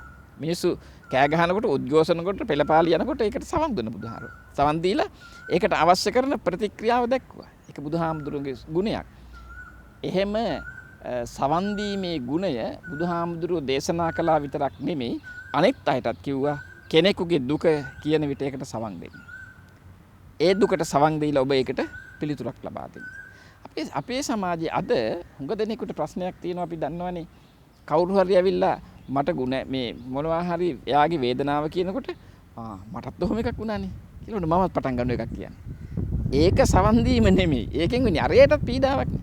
එහෙමනේ එයාගේකට සවන් දීලා ඒක තමන්ගේ එකක් බවට පත් කරගෙන නෑ අපි ඕකට ඔහොම නෙමෙයි මෙහෙම කරමු කියලා එයත් එක සාකච්ඡාවට යනවා. එතකොට එයා මේක තේරුම් ගන්න. එතකොට අර කෙනෙකුගේ පීඩාව මිදෙන්නට තියෙන හොඳම දේ තමයි ඔහු ලවා ඒක කියවා ගන්නට ඕන. ඒක සවන් දෙන කෙනෙක් ලවා. බිරිඳ යම්කිසි වේදනාවක් දුකක් හදවතේ තියාගෙන සැමියාට ඒ දේ පවසනකොට සැමියාත් ඇයට සහනයක් ඇති කරගන්න අවශ්‍ය විදියට ශ්‍රවණය කරනවා නම් අහගෙන ඉන්නවා නම් කොයිතරම් සැනසෙල්ලක් බිරිඳට දැනෙනවද? ඒ වගේම තමයි සැමියාගේ ප්‍රශ්නයකදී වුණත් බිරිඳට ඒ සැනසෙල්ල දනවන පුද්ගලයා විදියට ඒ කියන දේ හොඳින් අහගෙන ඉඳලා සැනසෙල්ල ඇති කරගන්න උදව් වෙන්න පුළුවන්. ප්‍රේම කරන මුල් කාලෙදී දුරකථන විස්තරාත්මක බිලකුයි අද බිරිඳ හා සැමියා අමතන කාල වේලාවල් දැනගන්න අද විස්තරාත්මක බිලකුයි අරගෙන ගත්තොතින් අපි සවන් දීම සහ ඊට දක්වන උනන්දුවේ තියෙන වෙනස අපිට අඳුර ගන්න පුළුවන්. කොහොමනත් අපේ හාමුදුරුවෝ ඉතාමත්ම පැහැදිලිව පැහැදිලි කරන විදියට අපි අන්මත ඉවසීම සවන් දීම අපේ නිවහනේ සතුට රඳවා ගැනීමට ලොකු උපකාරයක් වෙනවා. අපේ හාමුදුරුවනේ ඒ වගේම විවාහක දරුවෝ ඉන්න තැන්වල අද කාලේ වියපත් වෙලත් දරුවන්ට උදව් කරගෙන දරුවන්ගේ දරුවොත් බලාගෙන ඉන්න දෙමව්පියොත් එකම නිවසේ වාසය කරනවා. දැන් මෙහෙම ඉන්නකොටත් මේ අයගේ අදහස් විවිධ නිසා සමහරට පාර්ශව දෙකකින් ආපු දෙමව්පියෝ නිසා අනවශ්‍ය ගැටලු ඇති කරගන්න අවස්ථා තියෙනවා. ඊටාම සමගියෙන් ඊටාම හොඳින් ඉන්න තැන් වාසනාවන්ත තැන් තියෙනවා වගේම. එහෙම ගැටලුවක්වත් ඇති කරගන්නේ නැතුව අපි සතුට නිවස රඳව ගන්න කොහොමද මේ දෙපාර්ශවයෙන්ම ඇවිල්ලා එක ගෙදර වාසය කරන වැඩිහිටි අම්මලා තාත්තලා එක්ක කටයුතු කරනකොට සැලකිලිමත් වෙන්න ඕන. සාමාන්‍ය දෙයක් තමයි මේ නැන්දලේලි අරගලේ. ඒක අනාදිමත් කාලයක් ඉතිහාසයකට දුවනවා. බුදුහාමුදුරුවොත් එක්ක දවසක් කතා වෙනවා මේ වඳුරෙක්. වඳුරෙක් ඇවිල්ලා බුදුහාමන්ට කියනවා මේ මිනිස්සුන්ගේ අතරේ අමුතු වැඩසටහනක් තියෙනවානේ. ලම්බ කතා, ලේහි කතා කියලා. කියන්නේ ඔන්න ගෙදරකට එක්කගෙන එනෝ ටික කලක් ගියාම මේ කෙස්ස දිග වටකුරු පියයුරු තියෙන කෙනෙක් අරගෙන එනවා. අරගෙන ඇවිල්ලා ටික දවසක් යනකම් මෙයා හරි ලැජ්ජයි. එළියට එන්නේ නැහැ, කතා බහ කරන්නේ නැහැ, මූණ දෙන්නේ නැහැ, හැංගිලා ඉන්නේ, කන්නේ නැහැ.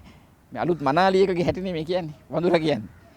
මෙයා ටික දවසක් ගියායින් පස්සේ අර ගෙදර ඉන්න කලින් හිටපු අම්මටත් වැඩි ඉහළට ගිහිල්ලා මෙන්න මෙයා තමයි දැන් ගෙදර ආධිපත්‍යය පතුරවන්නේ. මේ අපේ නෑ ඔහොම.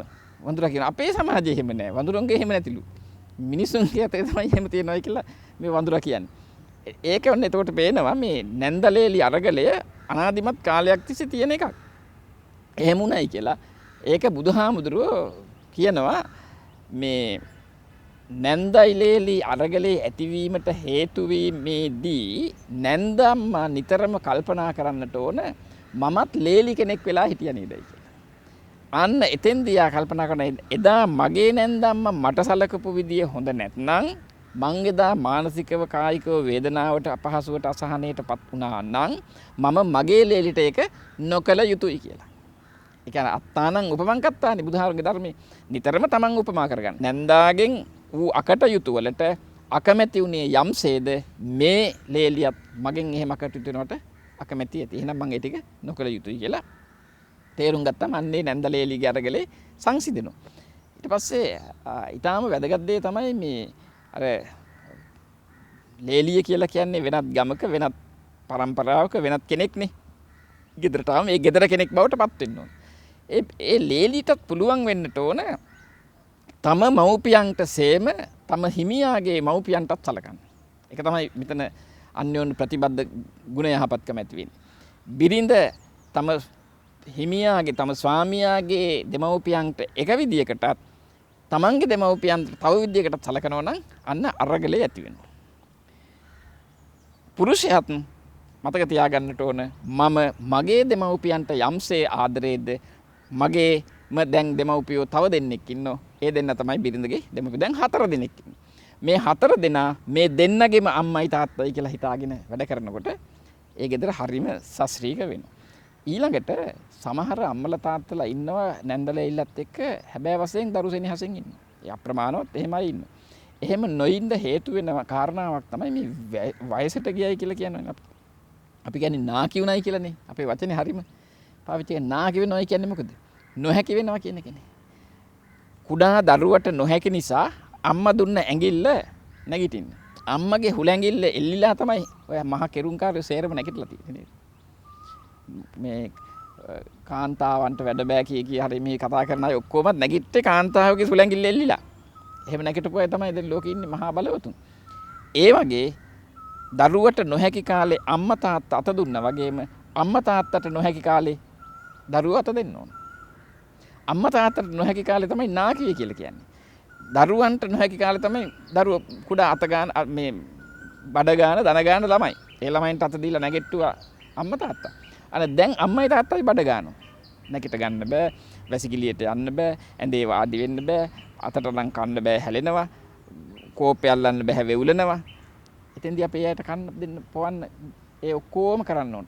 ඉතින් මෙන්න මේ දෙපැත්තේ තියෙන මේ සමාජ පසුබිම එහෙම නැත්නම් කාලීනව ඇති වෙන කාලයත් එක්ක මේක ඇති වෙන්නේ. දරුවෝ තරුණ වෙනකොට දෙමව්පියෝ මහලු වෙනවා. දරුවෝ වැඩි හිටියෝ වෙනකොට දෙමව්පියන් හොඳට නාකි වෙලා. අන්න ඒගොල්ල එතෙන්දි තමයි බුදුහාමුදුරුවෝ දැන් දෙමව්පියන්ට සලකන්න කියලා. සලකලා අන්තිමට ජීවත් වෙලා ඉඳි සලකලා ඊට පස්සේ උන්වහන්සේ අන්තිමට කියනවා අතචවන පේතානම් කාලකතානම් දක්කිනම් අනුකද. මිය ගියාට පස්සෙත් පින් කමක් කරලා පින් දෙන්නේ කියලානේ. ඉන්නකම් හොඳටම සලකන්න ඕන.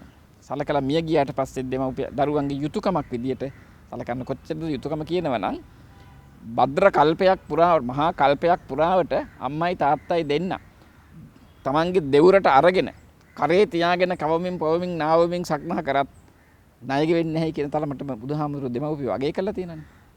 එහෙමනම් ඒ දෙමව්පියෝ තමන්ගේ දෙමව්පියෝ බිරිඳගේ දෙමව්පියෝ හතර දෙනාම එකම මව්පියන්සේ සලකා කටයුතු කිරීම තුළ තමයි අර ගෘහස්තව ඇති වෙන මේ නැන්දලේලි අරගලය ආදී දේවල් වලින් තොර සතුට සමාදානයේ පිරුණු ඒ සතුට සදාකාලික පවත්වගෙන යන්න පුළුවන් නුවසක් බවට පරිවර්තනය කරගන්නට පුළුවන්කම ලැබෙනවා. ජාතික අධ්‍යාපන ආයතනයේ නියෝජ්‍ය අධ්‍යක්ෂ ආචාර්ය පූජ්‍යපාද කුඹල්ගොඩ ධම්මාලෝක මාහිමියන් සමග අපි සාකච්ඡා කරන්නේ සතුට සැනසීම පිළිබඳව. අපේ හැමදෙරෝනේ තරුණ පිරිස පමණක් නෙවෙයි වැඩිහිටියන් පවා කැමති කලාවේ වින්දනයක් ලබන්නේ රසය විඳින්න කැමති. නමුත් ඇතැම් විට අපට ඇහිලා තියෙනවා ඔය ටෙලිනාට්‍ය බැලිලා නවත්තලා ධර්මදේශනයක් අහන්න. ඔය සින්දු අහනේව නවත්තලා බුදු ගුණ ගීයක් අහන්න. ඕවා තේරුමක් නැති දේවල්. ඇත්තටම බුදුදහමේ සාහිත්‍ය රසය කියන දෙයට සීමාවල් පනවලා තියෙනවද? කලාව වින්දනය කරන්නේ යම්කිසි බාධක මේ නිස්සරණයට මඟ පෙන්වන බුදුදහමේ පනවලා තියෙනවද අපේ හාමුදුරනේ? සාහිත්‍ය, සංගීතය, කලාව, ගීතය මේවා ආස්වාදය ලැබීමට බුදුදහමේ කිසිම බාධාවක් නැහැ. බුදුහාමුදුරුවොත් ඒවා අගය කරලා තියෙනවා. දැන් අපේ පෙරදිග සංස්කෘතියේ පෙරදිග සාහිත්‍යයේ තියෙනවානේ සංස්කෘත සාහිත්‍යයේ තියෙනවා සාහිත්‍ය සංගීත කලා විහීනක් සාක්ෂාක් පසුක්කුච්ච විශාන හීනක් තෘණංනකාදන්තපි ජීවමානස් තත්භාග දෙයයන් පරමං පසූනං. සාහිත්‍ය සංගීතය කලාව පිළිබඳව රසඥතාවය නැති පිණිහාට අඩු අංශහ කුර පමණය. ඔවුන් තනකොළ නොකෑම ගවයන්ගේ වාසනාවකි කියලා. එතකොට ඒක සාහිත්‍ය සංගීතයට පිළිබඳ රසඥතාවයනේ තිබෙන්න තියෙන්නේ. දවසක් දා සක්‍ර දෙවියන්ට ඕනකම ලැබුණා බුදුහාමුදුරුවෝ හමු වෙන්න. ඇවිල්ලා බැලුවා කිට්ටු වෙන්න බෑ දෙවියෝ බ්‍රහ්මයෝ මිනිස්සු පිරිලා. දෙතුන් වතාවක් ආව බැරුණා. ඊට පස්සේ ආගේ වාදකයට කියනවා මේ පංචසිකට ඇවිල්ලා බුදුහාමුදුරුවන්ගෙන් ගිහින් වෙලාවක් දාගෙන එන්නේ මේ මට බුදුහාරව හමු වෙන්න යන්න කියලා. පංචසිකත් එනවා කිට්ටු වෙන්න බෑ. එයා මොකද කරන්නේ? බුදුහාමුදුරුවන්ට ඇහෙන්න නොපෙනෙන මාන ඉඳගෙන එයාගේ බේලුව පණ්ඩු කියන වීණාව වාදනය කරමින් ගීතිකාවක් ගායනා කරනවා. ඒ ගීතිකාව තමයි පංචසිකගේ පැරණි පෙම්වතිය ගැන. ඒක වැදගත්කම තියෙන පැරණි කියලා වචනයකුත් තියෙනවා. ඒ කියන්නේ පැරණි පෙම්වතිය කියලා කියන්නේ එහෙනම් අලුත් කෙනෙකුත් ඉන්නවනේ. එතකොට ඒක තමයි සාමාන්‍ය විවාහාරික සමාජයේ ස්වභාවය පෙන්වන්නේ. දීඝනිකායේ සක්කපඤ්ඤ සූත්‍රයේ. පංචසික මොකද කියන්නේ? ගාථා 9ක් විතර වගේ මගේ මතකයේ හැටියට කියනවා මේ සූර්ය වච්චසා කියන පැරණි පෙම්වතියගේ කේසාන්තයේ සිට පාදාන්තය දක්වා සියලුම ඉන්ද්‍රියන් ගැන කියනවා. වාමෝරු සජමං බද්දේ සජමං වන්ද ලෝචනේ ජලිස්සජමං කල්යාණී තයා සද්දින් විපච්චේ. කොහොම කියලා ඒ කියන්නේ සක්දෙව් රද දෙතොත් වරයක් මාහට යම් දිනක මා පතනුයේ ඔබම මිස අන් කවරෙකුවත් නොවේ. යම් දිනක ඔබ මට ලදොත් රහතුන් විශේෂ දුන් දානයක්සේ ඔද වැඩි යන්නේ. මේක අහගෙන ඉන්න බුදුහාමුදුරුවෝ අර සේර වැඩ නතර කරලා පංචසිකට කතා කරනවා. පංචසික කතා කරලා කියනවා පංචසික උඹේ සින්දුව හොඳයි. මං අහගේ බුද්ධෝපසංසිතෝ ධම්මෝපසංසිතෝ මම ධර්මයෙන් ප්‍රශංසා කරනවා මම ප්‍රශංසා කරනවා මෙහෙම කියලා පංචසිකගේ ගීතය මේ අගය කළා. දැන් මේක බැලුමට පේන්නේ මේ රාගික මිශ්‍ර ගීතයක් වගේ. නමුත් එතන රාගය නෙමෙයි බුදුහාමුදුරුවෝ විරාගීත්වයේ ඉඳගෙන ඒක රස වින්දා. ඒකට බාධාවක් නැහැ. දවසක් බුදුහාමුදුරුවෝ සැතපීලා ඉන්න වෙලාවේ මාර්ය ඇවිල්ලා අහනවා තමුන්නාන්සේ බුදියන්නේ බත් මතින්ද කවි මතින්ද කියලා. බුදුහාමුදුරුවෝ අහනවා මාර්ය දන්නවද කවිය කියන්නේ කවුද කියලා. කියලා බුදුහාමුදුරුවෝ දේශනා කරන කවි සූත්‍රයේ අංගුත්තර නිකාය චතුක්ක නිපාතේ චත්තාරෝ මේ වික්ඛවේ කවි කතමේහි චත්තාරි චින්තා කවි සුත කවි අත්ත කවි පටිභාන කවි කවිය වර්ග 4 දෙනෙක් ඉන්නවා. චින්තා කවි, සිතල කවි කියන අය, සුත කවි, අහලා පාඩම් කරගෙන කවි කියන අය, අත්ත කවි, අර්ථවත් කවි කියන අය, පටිභාන කවි, ප්‍රතිභාපූර්ණ කවි, වංගී සත්ත්වහිරුයි, වංගී සහමුදුරු වගේ. එතකොට කවිය ගැන නෙමෙයි කියන්නේ. කවිය වර්ග 4යි. එතකොට කවිය අගය කරලා තියෙන බුදුහාමුදුරු. ඊළඟට උන්වහන්සේ සාහිත්‍යකාමියෙක් විදිහට සමහර දැන් සූත්‍ර දේශනාවල නම් යොදපු තැන් තියෙනවා. සූත්‍ර දේශනාවක් කරලා ඉවරනාට පස්සේ බුදුහාම රහනෝ මහණෙනි ඔබට මේක අහගෙන ඉන්නකොට කොහොමද දැනුනේ කියලා. ස්වාමීනි අපේ මයිල් කෙලින් හිටියයි කියන. එහෙමනම් මේ මහණෙනි මේකට දාගන්න රෝමහංසෝත්තේවං ධාරේහි. මේක මයිල් කෙලින් කරවන සූත්‍රය කියලා දාගන්නේ කියලා. ඊළඟට කියනවා මේ සූත්‍ර දේශනාවක් කරලා ඉවරනාට පස්සේ හාමුදුරුවෝ අහනවා ස්වාමීනි ඒකේ සූත්‍රේ නම මොකක්ද කියලා. ඔබට මේක අහගෙන ඉන්නකොට මොකද හිතුනේ? ස්වාමීනි අපිට නිකන් දැනුනේ ගිනි කන්දක් උපුරලා යනවා වගේ. එහෙනම් දාගන්න. ගිනි කන්ද උපුරන සූත්‍රේ. අග්ගිකන්දෝත්තේවං ධාරේහි. අග්ගිකන්දෝපම සූත්‍රේ. මෙහෙම මේ සූත්‍ර දේශනාවලට තියපු නම් වලට අනුව පැහැදිලි වෙනවා බුදුහාමුදුරුවන්ගේ තිබිච්ච සාහිත්‍යකාමී බව. ඊළඟට හොඳම උදාහරණය තමයි මේ බුදුහාමුදුරුවෝ කිඹුල්වතට වැඩමවන්න ගියා මේ රජතුමාගේ ප්‍රධාන අමාත්‍යවරයා. කලින් ගියා කාටවත් බැරි වුණා කාලුදායි. ගියලා මේ බුදුහාමුදුරුවෝ කියනවා ස්වාමීනි දැන් ඔබ වහන්සේ එනකන් බලන් ඉන්න කොහොමද මේක පරිසර වර්ණාවක් අංගාරිනෝ පුල්ල දුමානි පුල්ලානි මනෝහරානි එහෙම කියලා. ස්වාමීනි මේ නාගස් ආදී ගස් දලු දාලා ගිනි ගන්තා වගේ දැන්.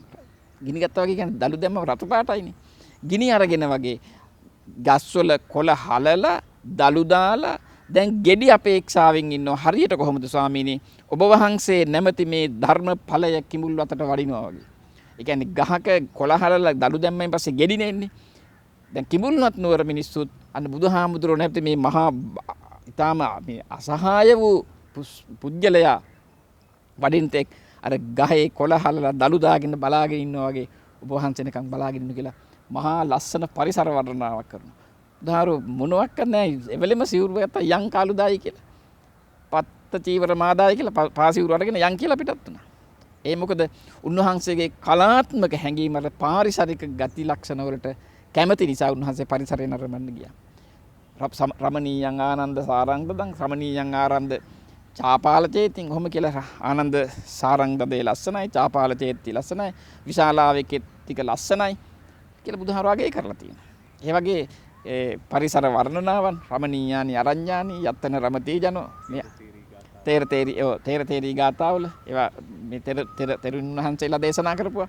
ඒ කියන්නේ බුදුහාමුදුරුවෝ දේශනා කරපුවා නොමෙයි රහතන් වහන්සේලා තම තමන්ගේ අත්දැකීම් සප්පක හාමුදුරුවෝ අජකරණී නදී ළඟින් නම් දේශනා කරපුවා. මහරහත් මෙහෙණින් වහන්සේලා ඒ ලබාපු අත්දැකීම් අප්‍රමාණවත් තියෙනවා තේර තේරි ගාතාවල. ඊට පස්සේ අපේ සාහිත්‍යයෙන් එකතු වෙනකොට ජාතක පාළිය අටුවා සාහිත්‍ය මේ අප්‍රමාණවත් මේ සාහිත්‍ය සංගීතයේ කලාව පිළිබඳව ආස්වාදයක් කරන්න වින්දනයේට කිසිම බාධාවක් නැහැ. හැබැයි විසූක දස්සන නොවෙන්න ඕන. විසූක කියලා කියන්නේ අර දහයියා පොත්තක් වී පොත්තක් ඇහැට වැටුනම ඇති වෙන වේදනාව වගේ රාග ද්වේෂ ආදී වේදනා ඇති නොවන වින්දනයක් වෙන්නට ඕන. එහෙම නැතුව ඔය කියන සාහිත්‍ය සංගීතයේ කලාව පිළිබඳ වින්දනයේට කිසිම බාධාවක් බුදු සමයෙන් ඇත්තේම නැහැ. අපේ හාමුදුරුවනේ ඇතැම් අය තව කෙනෙකුගෙන් පුංචි හෝ අඩුපාඩුවක් වුණාම එය අවබෝධයෙන් තේරුම් අරගෙන මේ මොහොතේම අමතක කරලා දානවා.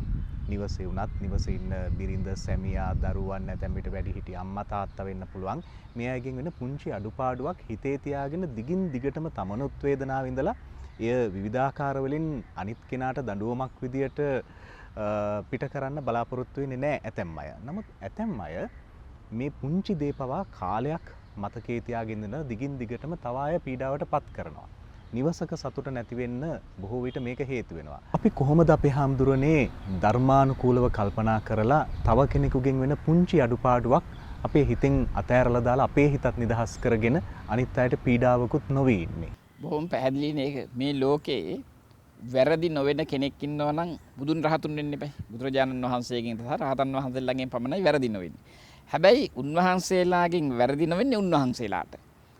මොකද මම කියන්නේ හේතුව දැන් බුදුහාමුදුරුවන්ට විරුද්ධව කණ්ඩායමක් හදාගෙන ගල් පෙරළුවේ දේවදත්ත මොකද? බුදුහාමුදුරුවන්ගෙන් එයාට වැරදි උනායි කියලා හිතාගෙනනේ. ඇත්ත කතාව ඒකනේ නේද? බුදුහාමුදුරුවෝ වැරදි කරන්නේ නැහැ. නමුත් දේවදත්ත හිතනවා මට වැරද්දයි මෙයා. ඒ නිසා තමයි මරන්න ඕන. එතකොට අන්න බුදුහාමුදුරුවෝ ගැන වුණත් වරදි ලෙස බලන කෙනාට වරදක් පේනවා. එහෙම නැතු ඉතින් බුදුහාමුදුරුවෝ කවමදාවත් මේ මානව සමාජයේ කිසිම සත්වයකට වරදක් කරනවද? හැබැයි නමුත් දේවදත්ත බුදුහාමුදුරුවෝ කරන හැම දෙයක්ම හිතුවේ මට විරුද්ධව තමයි මේ කරන්නේ කියලා. ඒ නිසා තමයි උන්වහන්සේ විනාශ කරන්න උන්වහන්සේට සදාකාලික විරුද්ධ වෛරක්කාරයෙක් විදිහට වැඩ කරේ. එහෙම වුණාට අපි කල්පනාවට ගත යුතු කාරණාව තමයි අපේ අතින් වැරදි වෙනවා. අනිත් කෙනාගේ අතිනුත් වැරදි වෙනවා. අපේ අතින් වැරදි නොවෙන්න මට ජීවත් වෙන්න බැරි නම් අනිත් කෙනාටත් එහෙම බැහැනේ. මගෙන් වෙන වැරදි සියල්ලටම මා දඬුවම් ලබන්නට නම් අනිත් කෙනා කරන වැරදි වලටත් දඬුවම් ලැබෙන්න එපා. එයාට මං කිසිම වරදකට සමාව දෙන්නේ නැතුව මගේ වැරදි අප්‍රමාණවත් තියාගෙන මම එයාට දොස් කියන්න යනවා. මම එදා අහවල් දවසේ මෙහෙම කරලා එහෙමනේ හිතේ තියාගෙන ඉඳලා කියන්නේ මම මේ නොකිය හිටියට මේ අහවල් දවසේ මෙහෙම කරලා අතෙන්දි මෙහෙම කරා මෙතෙන්දි මෙහෙම කිව්වා මට මතකයි ඒව මම ඒව අමතක වෙලා නෙමෙයි අපි මැරෙලා ඉපදිලා නැහැ. එහෙමනේ අටදබර අටගන්නේ නේද? එහෙම ඕනේ නැහැ. අපි හිතන්නට ඕන අපි මිනිස්සු. අපි මේ මානව සමාජයේ කාලා බීලා ඇඳලා කියලා ඉන්න මිනිස්සු සදාකාලික ඉන්න අය නෙමෙයි. මේ මහ පොළොව අපි අරන් යන්නේ නැහැ. මේ ගහකොළ සතාසි උපාව අපි වරගෙන යන්නේ නැහැ. අපි මේ සියල්ල දාලා යන අය මරණයටපත් වෙන අය. ඒ නිසා අපි මේවයි අල්ලගෙන එල්ලිලා උපාදාන කරගෙන ඉන්නට උවමනා නැහැ කියන එක තේරුම් අරගෙන අවබෝධ වුණාන් පස්සේ gedara සතුට සමගිය සමාදානයේ දීර්ඝ කාලීනවම කවමදාවත් ගැටුම් ඇති නොවෙන්න පවත්වාගෙන යන්න පුළුවන් ඔවුන්ට ඕන අවබෝධය විතර. ආත්ම අවබෝධය අංක 1ට ඕන. හරි. එයාගෙන් වැරද්දක් වුණා. මගිනුත් එයාට මේ වැරදි වුණානේ. එහෙම හිතන්න පුළුවන් නම් සාපේක්ෂව කොච්චර ලස්සනද? එයාගෙන් මට වරදක් වුණා. මගිනුත් අහවල් දවසේ මෙහෙම වැරද්දක් වෙලා වචනයක් පිට වුණානේ. මමත් මෙහෙම දෙයක් කළානේ. මට මෙයා බඩගින්නින් ඉන්න දවසේ මට බත් එක ගේන අමතක වුණානේ. එහෙම තමන්ගෙන් වෙච්ච නිතරම හිතන්නට ඕන. අරයාගෙන් මට වැරදක් වුණෙන් පස්සේ හිතන්න ඕන. මගිනුත් මෙච්චර වැරදි වෙලා තියෙනවා. බෑ යාමාත් එක්ක රණ්ඩුනේ නෑනේ. එහෙනම් මම මොනවටද රණ්ඩු වෙන්නේ යන්නේ? මම මොනවටද මේක හිතේ තියාගෙන ඉන්නේ? නෑ අපි දෙගොල්ලෙන් වෙන්ටම වරින් වර එහෙම අඩුපාඩු සිද්ධ වෙනවා. ඇගයීම් සිද්ධ වෙනවා. විවේචන සිද්ධ වෙනවා. ඒක අපි දෙගොල්ලටම සාපේක්ෂයි කියලා හිතලා ඒකපාක්ෂිකව Taman තීන්දුව ගන්නේ නැතුව යමක් වුණෙන් පස්සේ දෙදෙනා සමග සාකච්ඡා කරනවා. මට අනේවත් ඒ කතා කරනකොට මෙහෙම වරදක් වුණා. මම ඒක හිතලා කියපු එකක් නෙමෙයි. කොච්චර ලස්සනද එහෙම වෙනකොට නේද? බිරිඳ කියන ස්වාමියාට මට අනේ ඊවට කැම ටික වල දෙන්න ප්‍රමාදුණා. ඔයා තරහින් ගියේ කැම කරන් ගියේ නැතුව. මගෙන් තවත් එහෙම නෑ. මං හිතලා මතලනේ මට ඊයට ටිකක් අමාරුයි. මට නිින්ද ගියා. ඒ නිසා ඒකයි උනේ. එහෙම කියලා කතා කරන්න පුළුවන්. අන්න එහෙම දෙදෙනා එකතු වෙලා සාකච්ඡා කරායින් පස්සේ සියලුම ප්‍රශ්න විසඳන්න පුළුවන්. ළමයි ගැන උනත් එමේ මෙන්න ලොකු පුතාට මෙහෙම ප්‍රශ්නයක් තියෙනවා. අපි මේකට මොකද කරන්නේ? මෙන්න දූ මෙහෙම දෙයක් ඉල්ලනවා. අපි මොකද මේකට කරන්නේ කියලා. ඒ අම්මට තාත්තට දෙන්නට එකතු වෙලා සාකච්ඡා කරන්න පුළුවන්. ඒ සාකච්ඡා කරලා ඉවරනාට පස්සේ යන්නේ දෙන්න ඒ සමගියෙන් ඉන්නෝ දරු පවුල සමගියෙන් ඉන්නෝ ගම තුල වුන් ප්‍රසාදයටපත් වෙනවා. අඬදබර විරහිත නිවසක් බවටපත් වෙනවා. අපි අඩුම තරමේ පංචශීලයවත් ආරක්ෂා කරගෙන ජීවත් වෙන අතරේ අපේ නිවසේ අපේ පවුලේ පොදු යහපත ගැන ඉලක්කයක් තියාගෙන කටයුතු කරන අතරේ ඇතිවෙන පුංචි අඬදබර ගැටලු වගේ දේවල් කොන්දේසි විරහිතව අවබෝධයෙන් මද සිනහවකින් අපිට අවසන් කරන්න පුළුවන් නම් හිතේ තියාගෙන කෝන්තර විදියට බද්ධ වෛරවලට පවා පෙරලෙන අවාසනාවන්ත තත්වලට නොයා ඊටාම සතුටින් අපේ පවුලේ කටයුතු කරගෙන යන්න පුළුවන්. අපිට සතුට රඳව ගන්න පුළුවන් අපේ හාමුදුරුවෝ සඳහන් කරන විදියට. නමුත් අපේ හාමුදුරුවනේ මේ ජීවිතය තුළ සතුට සැනසෙල්ල හැම මොහොතකම හැමදාම තියෙනවා නම් හොඳයි කියලා අපි කල්පනා කළාට එහෙම වෙන්නේ නැහැනේ. නමුත් බුදුරජාණන් වහන්සේ දේශනා කරලක් තියෙනවා සන්තුට්ටි පරමං ධනං කියලා. අපේ සාකච්ඡාව සමාප්තියට පෙළ ගැසෙන මේ වෙලාවේ ධර්මානුකූලව මේ සතුට සැනසෙල්ල කියන දේ යථාර්ථයත් අපි තේරුම් ගත යුතුයි නේද? ලෝකෙ තියෙන්නේ ධර්මතා 8යිනේ. ලාභෝ අලාභෝ අයසෝ යසෝච නින්දා ප්‍රසංසාත සුඛංච දුක්ඛං. මේ ලාභ ආයස කියන මේ අෂ්ටලෝක ධර්මයේ ඒතේ අනිච්චා මනුජේසු ධම්මා අසස්සත විපරිණාම ධම්මා. මේක විපරිණාම ධර්මය. කරකැවෙනවා. ලාභ ලැබෙනවා නම් හැමදාම ලාභ නැහැ. අලාභත් වෙනවා.